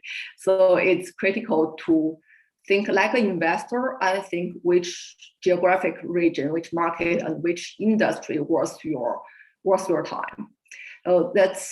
That's my reflection over the last few years working in China. My company is Blue Elephant Capital. We are early stage investor. And thanks to that, we do have a very good connection of all almost most of the foreign students and returning overseas students flowing back to China. That includes academia, STEM students, and business students. And most of them went to Beijing, Shanghai, or the South, which includes Hangzhou, Shenzhen, those famous names. What we see in one short and politically incorrect comment is that academia usually get disappointed right now. Like over the last few years, at least, academias mostly encounter disappointment returning into China because, as a matter of fact, the research environment and the lifestyle is still not comparable with international peers. However, STEM students are greatly valued, maybe thanks to the tech narrative that Terry just mentioned. But we could see that now STEM graduates get better compensation working in top companies in China in comparison to Google's or Amazon's, which is unimaginable 10 years ago when I moved abroad. And for business students, it's more general. We could work anywhere. I worked in 8 countries before deciding to move back to China, basically for higher ROI of my career. So, and in terms of geographic regions, Beijing is more political right now. Shanghai is more international and has most of the country's financial institutions and global company headquarters. The South, which means Shenzhen, Zhuhai, Hangzhou, are still the fastest growing industry. One thing that I want to share with you is that I'm also the secretary of TIC, which stands for Tsinghua Executive and Tsinghua Entrepreneurs and Executives Club. And we observed that over the years, most of the entrepreneurs in Beijing tend to be investors, which is a good and bad sign. Maybe the people really made enough money to be the investors, or maybe entrepreneurs just moved to the South. So that's something to be alert of. Okay, so in summary, I just want to share with you this famous quote from Alvin Toffler, another futurist. He said, of course, about the US society, he said that our society is a highway with the slowest vehicles driving on the front, which are the vehicles that are the different industries in a country. Private enterprise always evolved fastest, and government schools, which is luckily my sector, evolves much slower, and international institutions and political structures evolve the slowest, and usually it's not a business or a single country's decision. When I saw this quote, I was like, oh my God, I hope that I knew this before I went to graduate school, okay? Because young people are naturally innovators and are naturally disruptors. So when decide which market to enter, it's important to think about how fast that sector evolves, because that will largely determine how fast your career evolves over the next 20, 30, 40 years, okay? So second, BMT, TMD, I hope some of you have heard of them. Those are the top $1 trillion companies, gigantic companies in China. Most of them are born of the internet era. And they are the top employers for return overseas students and elites and expats, etc.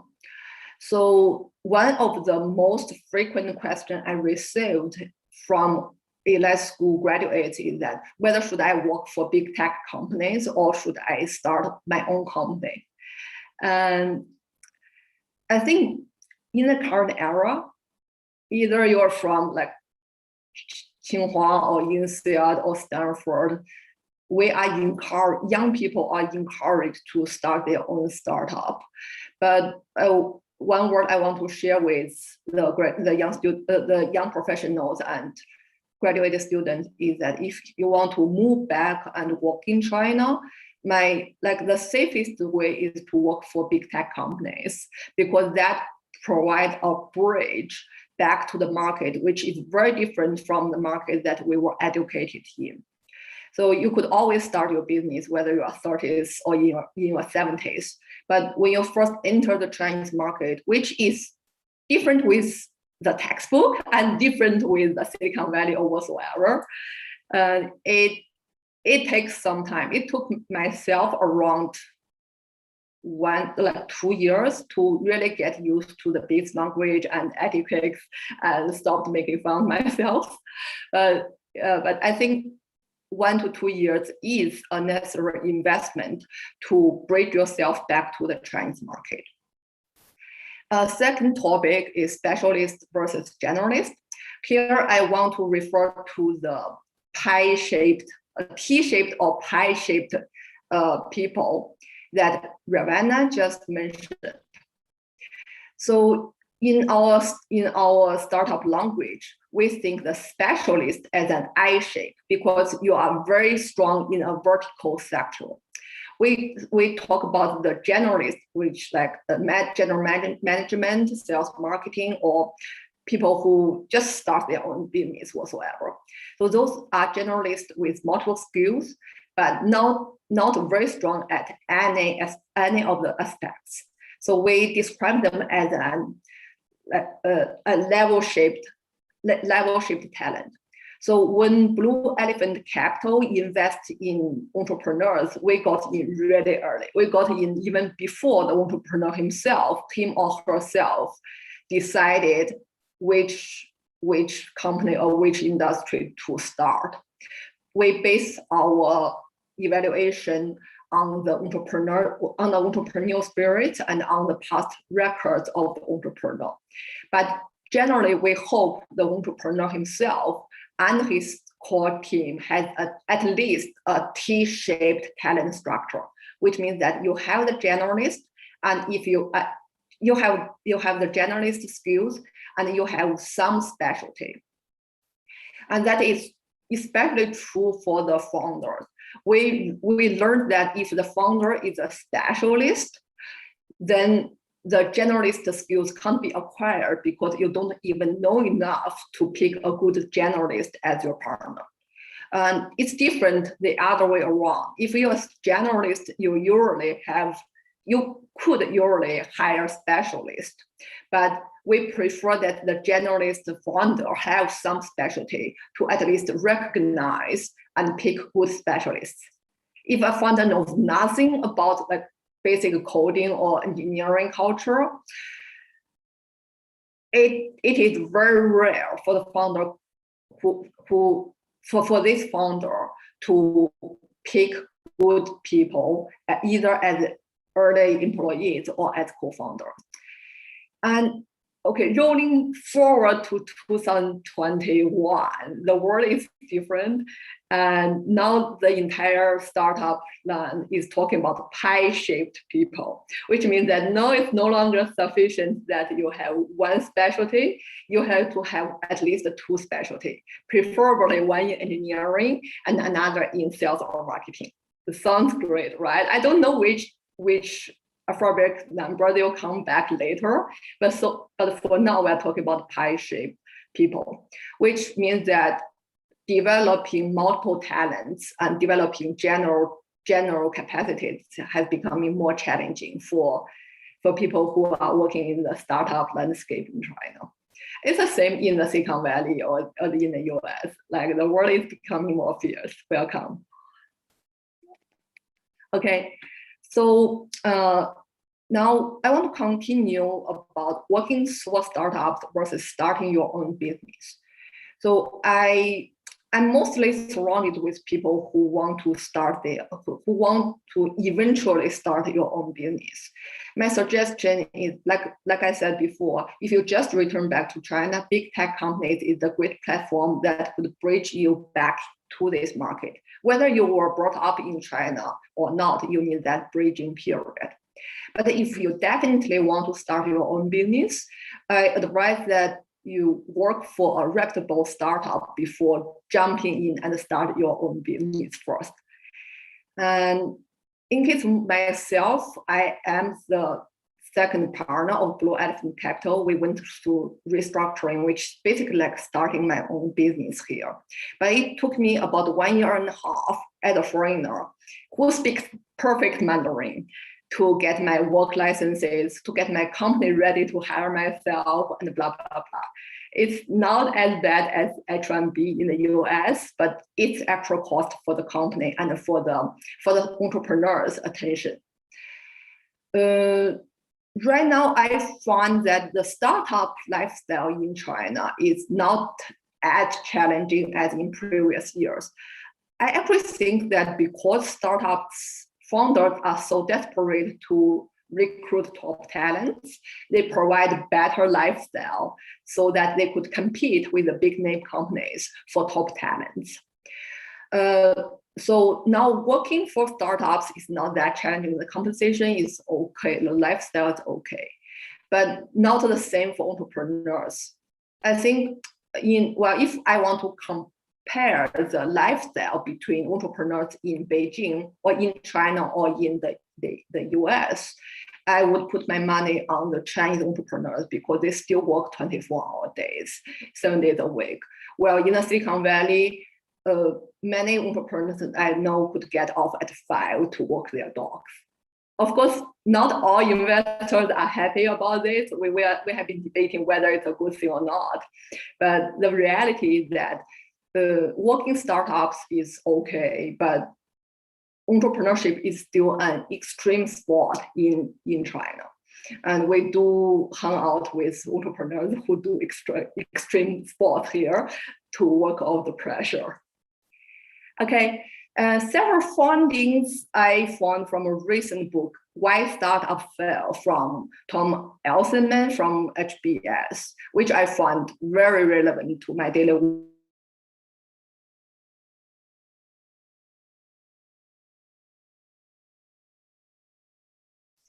You worked for a successful startup through its early stage,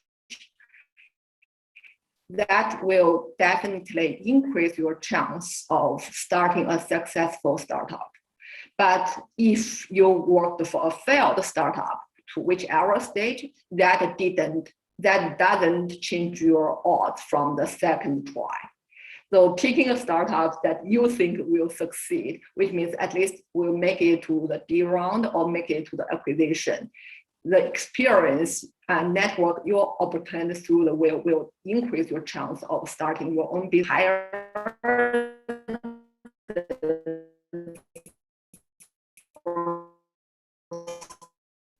Sorry, Ms. Zhou, we can't hear your voice now.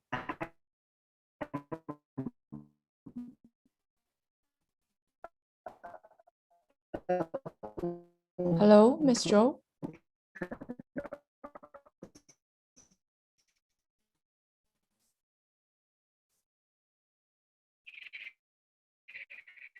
Hello. And also, so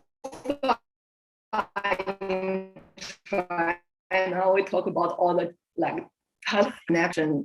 Hello? Yeah. Hello? I just stopped the screen. It seems that your connection is not very stable. Hello, what happened? Yeah, it's good now, but just now we hear a bit like disturbance in your voices. Oh, sorry about that. It's good now. Okay. Yeah, maybe you could try to turn off your video. It will be better.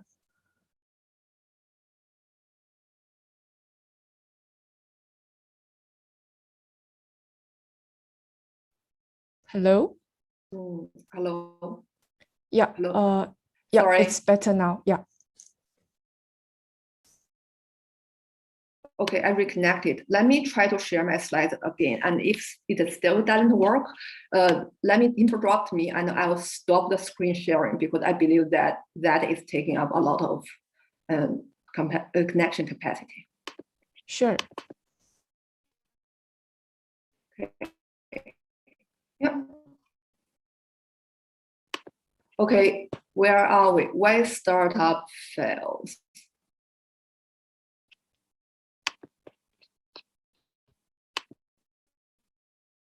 Yeah. So for people who are in the business school, this is a new book. I didn't get commission from him, but yeah, great read. Next topic, working for startups versus working for VC firms. This is actually the same group of people. Now, since I started running a VC company, I seldom hung out with my financial institution ex-colleagues. It's totally different environment. Right now in China, I see a mature career path for entrepreneurs who get their angel round, get their growth round, get to private equity, get an exit, then spend their time as an entrepreneur in residence at some top VC firms, then experience gaining, start their second company. So I like this eco-environment. I think it's healthy for the startup ecosystem, and it's as much, I would say it's as mature as the Silicon Valley or Tel Aviv, where I worked before. The great thing for people who are trying to start the business. And another thing I want to share is that VC firms in China, especially the RMB VC firms, don't follow the same business pattern with those international peers. The first principle is that 2C business largely follow the same pattern everywhere, but 2B, like two business models are more influenced by their local business environment. And investment firms are definitely 2B businesses. We get funding, like for example, Blue Elephant Capital is an industry VC. We get all our LPs from the education industry. That follows a different pattern with. So our operating model is very different with our US peers, which are Y Combinator or Founders Fund. So one interesting thing to think about for people who are trying to join venture capital firms in China, the venture capital industry in China has experienced a phenomenal development over the last 20 years. Right now, I think there are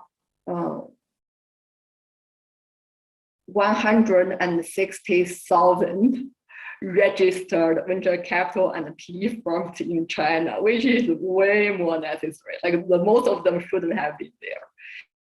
But Chinese venture capital money, I don't have the formal data, but I believe that more than 85% of the venture capital money in RMB in China actually came from government funding, government money and SOEs, which is ridiculous, and that changes the venture capital firms' behavior in China. Very fun topic. If you are in the investment industry, we could chat more, but it might be boring for people who are not in the industry. Okay, last thing, like if you want to go to a VC firm to gain industry insight and to prepare yourself to be a future entrepreneur, generalist VC firms. For example, my office is like 8 minutes away from Task Park. Task Park has investment arm, which is all generalists in the tech industry. Well, in comparison, Blue Elephant Capital only invests in edtech. We have a very narrow scope. The difference is that the specialist VCs behave more like the industry entrepreneurs. We hang out with edtech founders and education companies all the time. Well, the generalist VCs has a much broader market. They provide a better career path to be a professional investor, but they are not as close to the industry as specialist VCs like us. Yeah. Last thing but not least, if you are considering joining a startup and or joining a VC firm in China, be aware that personal branding and public relationship is really heavy right now. We learned some bad habits from the Silicon Valley from years ago. So this is one of my favorite picture from Y Combinator partners. So be aware of the VC firms or startup companies who are making fake progress, getting famous, taking pictures with those gods from the Silicon Valley, has a lot of advisors and win all the competitions. That's a clear, for me, that's a clear sign that the entrepreneur or the venture capital firm is not really using their time efficiently. Some portion, a healthy portion of public relationship and IR is necessary everywhere, but overusing them is a clear sign of fake progress of the company. Okay. I still have some time. I will talk very briefly about the edtech sector. Oh, but you can't see my picture, can you? So I love what Terry said about the narratives and the narrative investing. For the edtech sector, just a brief review. I think up to 2013, we have education and the TAL. But over the last 7 to 8 years, it became a massive market. And the fundamental growth engine is online education, AR, VR, and adaptive teaching, adaptive learning, and all those beautiful tech terms. But so far, like after starting the market for 3 years, I believe that in China, the internet-based education is not as disrupted as we have hoped at all. We have some nice for 0.2 billion people during the COVID-19. But as this picture shows, all the technologies are still just a very small and insignificant tool for Chinese students to prepare for their university entrance exams. That's quite frustrating for all tech innovators because we are talking about adaptive learning, we are talking about next generation teaching technology, and we are talking about providing better education for the population. But so far, at least in the last round, I feel that the narrative of technology changing education is falling apart right now. We are hoping that after this round, after this narrative, the entrepreneurs and the venture capital community will come up with a better and healthier tech plus education narrative. But we will see. What have we learned from the edtech industry in China is that when tech tries to innovate in the service sector, it has very different pattern with previous time. It's not information like Facebook or Toutiao. When it comes to service sector, where service, especially service provided by real human, is very heavy in the business model, it follows a much slower path. But it's important, but it's still very important to study the service sector because that's the next thing that tech is in medical service or in education service. It's a next, as investors, we could see the promise of those markets. But when tech comes to the market, it's not the beautiful hockey stick graphics that we learned from Netscape and from Facebook. It's a softer and more general approach where tech people, starting from things with very light service level. As in education, the tech innovation started from digitalizing the books and applying technical tools and electronic devices for remote learning.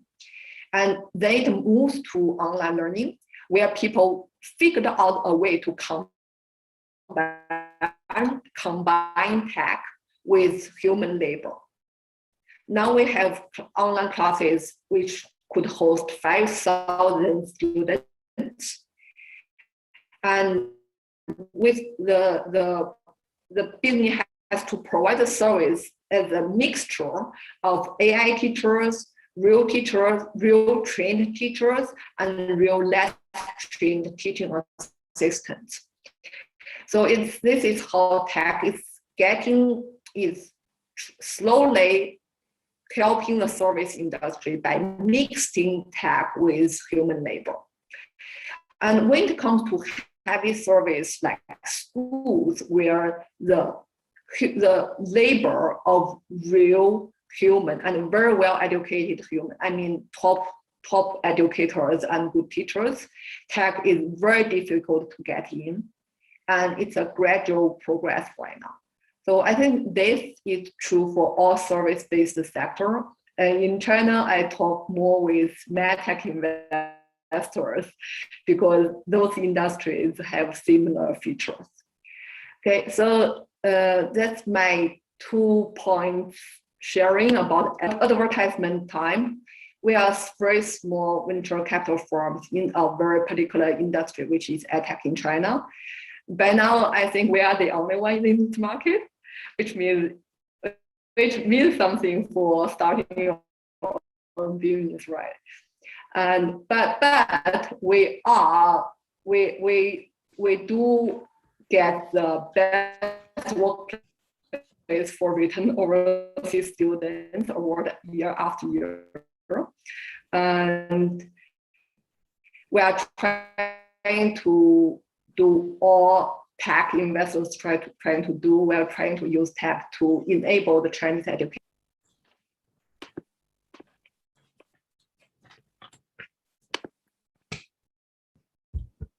Hello, Ms. Zhou. We could seem to get you.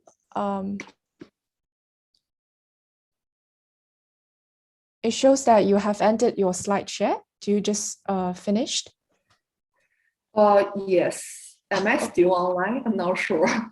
Yeah, you're still on the line. Yeah, okay, great. Thank you for the speech. Yeah. Turn off the sharing. Yeah, we can move on to the next connection. segment. It's okay. For the next segment, we'll have the panel discussion for this investment session. Our moderator will be Mr. Andrew Delios.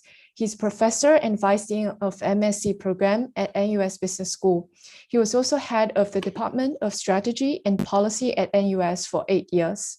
So I would like to invite all our speakers to join Mr. Andrew Delios, and let's dive right in to answer the questions. Okay, thank you very much. We're actually pretty close to the end of the allocated time for today, and I'm very sensitive to the generous provision of time from our speakers, and I don't want to abuse that time. So what I will do, so that we have a reasonable chance for each person to speak and a fair chance, is I'll simply direct one question to each of you that comes from my own curiosity, but hopefully links to other people's curiosities. We've already fortunately had a number of questions placed through the chat, and Veronica, you haven't had a chance to address those because they're mostly while you were speaking, but Terry and Ravenna were able to answer some of that, so thank you very much. And even before I begin, I want to thank the speakers for providing really good, detailed information. And this is extremely helpful for us to be up to date on what is happening, either in specifics of some companies like our first speaker had, or in terms of more general issues around VC and the various kinds of opportunities. So to begin, I'll go through our speakers in the order that they had. So I'll direct a comment to Ravenna first. Thanks again, thank you. So one thing you talked a lot about is building up the ecosystem for investment environments. And that's really been a challenge for a lot of jurisdictions, such as Singapore, to replicate what happened in Silicon Valley, as well as in the East Coast around the Boston area. And I think you gave an excellent example, particularly with the House, about what was happening. And I don't think you were strong enough on terms of telling us just how big innovation is in China.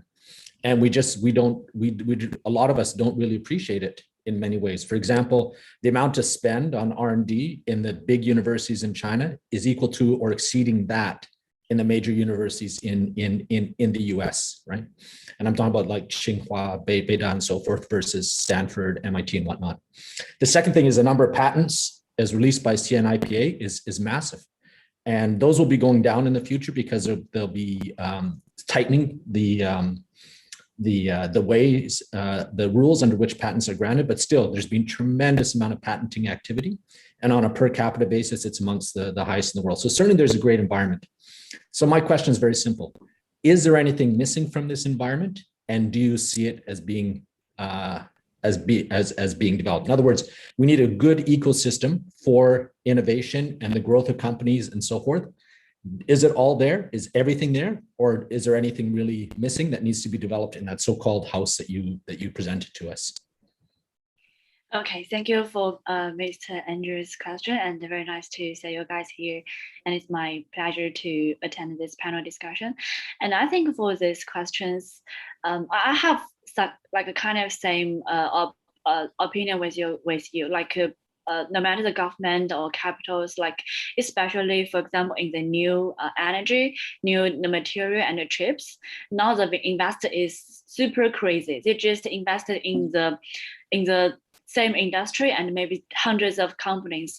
Like if the company doing the chips, they will be invested in. Like maybe one capital will be invested more than 20 different companies in one industry, only because it's very popular for the government goals or it's very sensitive industries.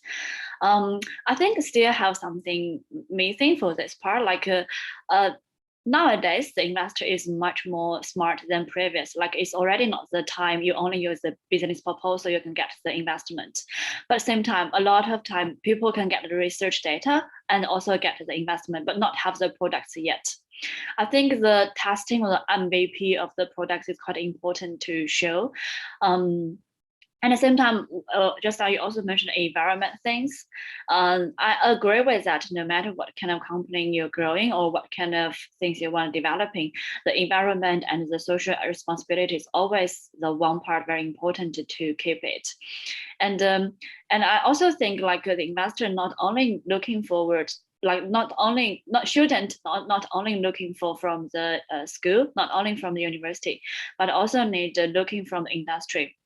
Because university student, I'm not mean that they are not good, but still a little bit lack of the experience and also the sensitive about the marketing. But the real products or the real things that people need is used for the people's daily life. So the most important thing is always not the money. The money is always the cheapest things in the investment, because the money who is rich, can invest in is have thousands of people can do that. But the point is the resource, and also does the people have the enough marketing sensitive and have the marketing information. I think information is still very important to point it, because the money always, no matter the money, the profit, the chance always come from the like information difference. Because have the information difference, so we can find out, okay, this is opportunities.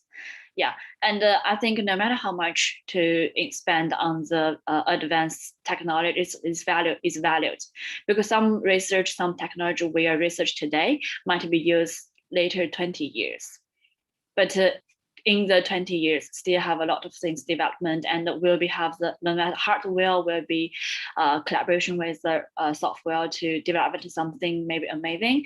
And this is the progress education the customer as well. Yeah, I think that's my answer. Maybe something missed and the other panel can like always add on. Yeah, thank you guys. That's fine. Thank you very much, Ravenna. So I'd like to move to Terry next. And Terry, I think your premise about building the narrative and your narrative around the narratives was very powerful. And I think it left an impression on all of us.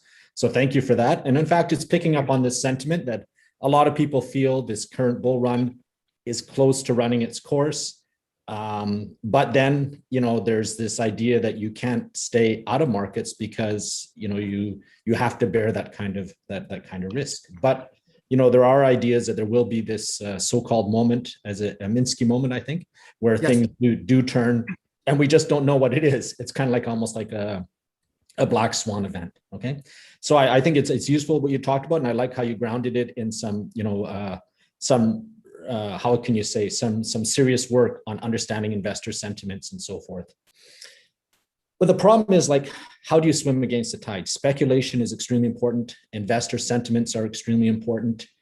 And we know there's still a lot of uncertainty about what will be happening in these business models. Like companies, unicorns in Singapore, like SEA, who have at the heart of them Shopee, who haven't yet turned a profit in ages, keep saying, stories that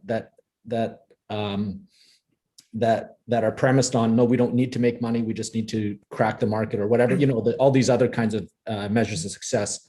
So do you see frailties in these business models, or do you see more frailties in the way that people approach their investment decisions, whether through PE or whether through, as retail investors?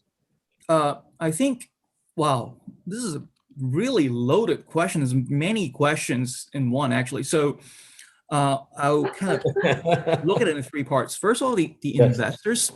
I think there's definitely a lot of frailty in PE and VC investments because they tend to reinforce their own kind of prejudices because they hang out with each other all the time. I used to be a secondary market trader. So in secondary market, it's a little bit easier to distance yourself because you're essentially trading with a screen. Sometimes you have drinks with these other guys, but you don't kind of hang out with them on a daily basis. So you can kind of distance yourself from the Bloomberg and say, what the hell is going on?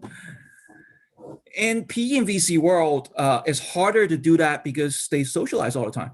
And I think there are many frailties in there and kind of in the way they look at investments, especially when they're investing in things that are inherently very sophisticated. Because say for example, blockchain, right?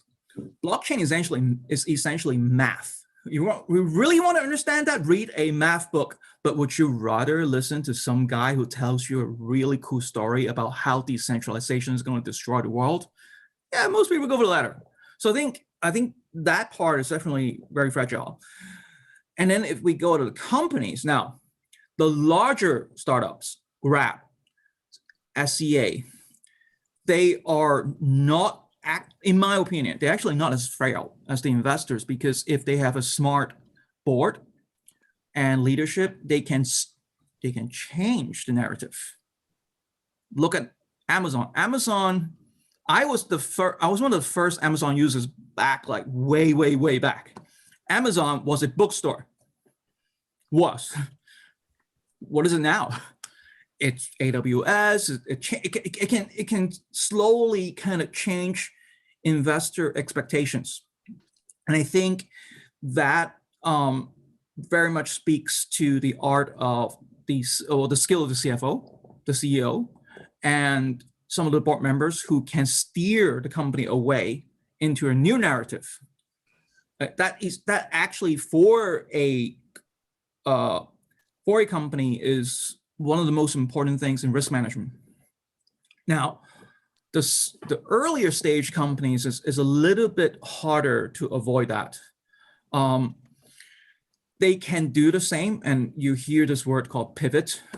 They can pivot, but the cost of doing that is a lot higher. It's a little bit riskier, but early stage companies are by definition just risky. So they can make a successful pivot. Jack Ma did, for example.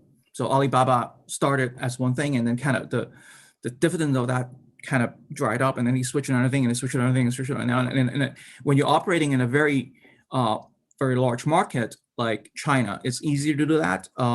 When you're operating in a slightly smaller market like ASEAN is a little bit harder, but you can still do it. But yeah, there are ways around it. There are ways. It's more. I think it's narratives are not evil. They are just how the human mind works. You have to overcome the weakness of the human mind, and there are ways to do it. Okay, thank you, Terry. You have to overcome the weakness of the human mind or leverage it for your success. So it depends on how you, yes, what side of the table you're sitting on. Okay, thank you very much, and appreciate you dealing with the various issues in that question. So, Veronica, and first of all, I wanted to note that if you had just told us about your career path, I think that would have been great value in and of itself. But you delivered much more than that, so thank you very much for that. I think when you were talking about some of the things that people need to think about as they move across jurisdictions in their working lives is really important, especially the steps that one has to take to become familiar. And I think sometimes there's a false belief that because I speak a language of a country, or because I have a heritage that's related to that country, that I automatically understand it. And even for yourself, who was someone who was from China, then went away, then came back, you still felt the need to, as you told us, 2 years to readjust. So I think that's tremendously valuable advice for people to not only understand it, but then also think about it. Now that I understand it, what steps do I take to be able to become able in that environment? And I think that's just a tremendous precautionary tale, and also advisory tale for many of our attendees who foresee a career in a different market in which they are now. So I thank you for that very much. So this was also a question that came up in the chat box that you would address very briefly. But when Terry was talking about the growth of e-commerce as being one of the first applications of the internet back in the 1990s, another one that grew up as well was also education. People felt, we could have mass market education, we could connect people for language learning, for other things online. So this has been a business model that's been struggling to take place to be effective in the long term. Now, in my space, we've seen companies like Coursera come up and actually seem to do a reasonably good job. So can you tell us a bit more about what makes something work in the education sector? You mentioned about long-term, high quality, low margin products in the chat. So maybe just flesh it out a little bit, and maybe why we feel that, because of our experience in the past 20 years, we're able to develop better business models. And some of that uncertainty that existed in the past is no longer there. So could you just let us know a little more on that point, please? Again, that's a huge topic. Yes. I will try my best. Yes. So first, just want to echo to Professor Andrew's previous comment. When I moved back to China, after 10 years working internationally, geographic region and business culture is one side. Industry-specific culture is another. Like education industry is definitely different with the financial institution world I lived in. Now it's not uncommon that I give a speech and people will tell me, no, your education industry, you are not supposed to make money. I'm like, okay. So that's why I think, especially for young professionals, choosing your market and choosing your ecosystem is as important as choosing your geographic region. So some thought on that. And now back to education. When I moved back to China and into the education market, I actually translated a strategic book called Disrupting Class by Professor Christensen from HBS into Chinese, because I need that to talk to education people in this market about strategy, about tech innovation, and how these things could help your industry. Because like plainly, it's not an issue that we worked on for the last 20 years. It's an issue that we have been working on over the last 4,000 years, okay? And that's why we got so far. No one really appreciates their public education system, whether in the US or in China. So it's a huge challenge. And I believe that tech is the only hope for this industry, because we have tried out everything else over the last 4,000. And so, yes, then more detail to your question, how could we provide good service to this mass market? Because I mentioned that first, it's not merchandise, it's human service. You could standardize like a piece of paper or coffee, but it's extremely difficult to standardize service, especially when it comes to service of high educated people. we found that the more educated you are, the more difficult to manage. I could only admire the operator at masterclass because by experience, none of the lecturers there is scalable or even manageable. I don't know about like university professors, but I don't think they are very good. They could be very well managed. So that's the core of education. So the high educate, like good teachers are extremely difficult to standardize. And that's not even the whole story. Another side of the story that students require very different services. A good professor to me is a horrible professor to another. And the way I learn math is totally different with the way I learn music. So that's what the education industry mean by adaptive learning. And there is a related term called multiple talents. So for every child, you have 8 or 10 or 12 different talent streams, which needs to be measured for technology innovators to know which is a good learning experience or which is a good teaching technique for you. So that's the dilemma that edtech entrepreneurs and investors face. In comparison to Dianping or like Groupon, or there are some platform business in US and China. And when it comes to a meal, which is also service, or when it comes to a theme park, which is also kind of service, it's already more difficult, more challenging than merchandise business. But there are ways to somehow capture the mass market. You know how many people, you could provide service that satisfies most people. But for education, the one man's sweet is another man's poison. And to solve this ultimate challenge of education, we do need AI. I mean, real AI, thank you. And we do need hardwares and softwares that could track and measure the capacity of students. We do need better technology and better education science to provide better service to solve those problems. So those are all huge problems. I hope I could live long enough to see this problem partially solved. But so far, this is the industry that I work in. Thank you. That's excellent. That's a really, really good answer. And I hope people listen very carefully to what Veronica was saying in terms of how we need better technology to aid in the what we can say customization of education. Customization of education to the individual, but also customization by the nature of the topic and the nature of communications. And that customization has to occur at so many levels, not just at the way materials are delivered, but also how people are assessed and their progress and so forth. And so that really presents some substantial opportunities. That's the first time I've ever heard it articulated in that way. And it's certainly very useful to me as someone who's in this segment and struggling to understand what it means to move to this kind of a model. So I hope you don't mind that you shared some competitive intelligence, but I really appreciate that. And I sincerely hope that our audience listened carefully to your response, because there was a lot to unpack within it. So at this point in time, I'd like to return it back to our organizers, but not before thanking again for our panelists for their dedication to this session.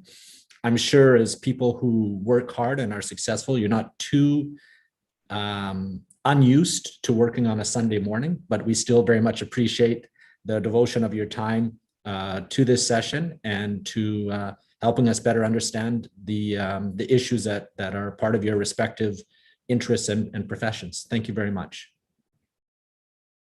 Thank you, Professor Andrew. Yeah. Thank you. It's our pleasure. Thank you, speakers and Prof. Andrew, for the wonderful discussion. Once again, we would like to express our heartfelt appreciation to our distinguished guests for your time and knowledge. I believe this morning has been a wonderful learning journey for all of us here.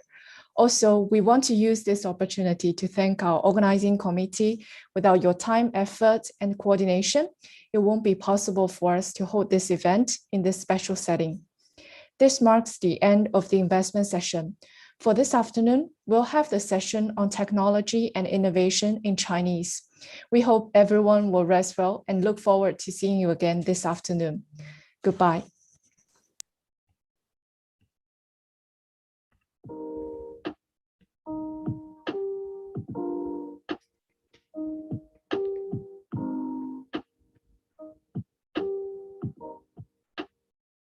Yeah, speakers, thank you again for attending. You can feel free to leave the session now.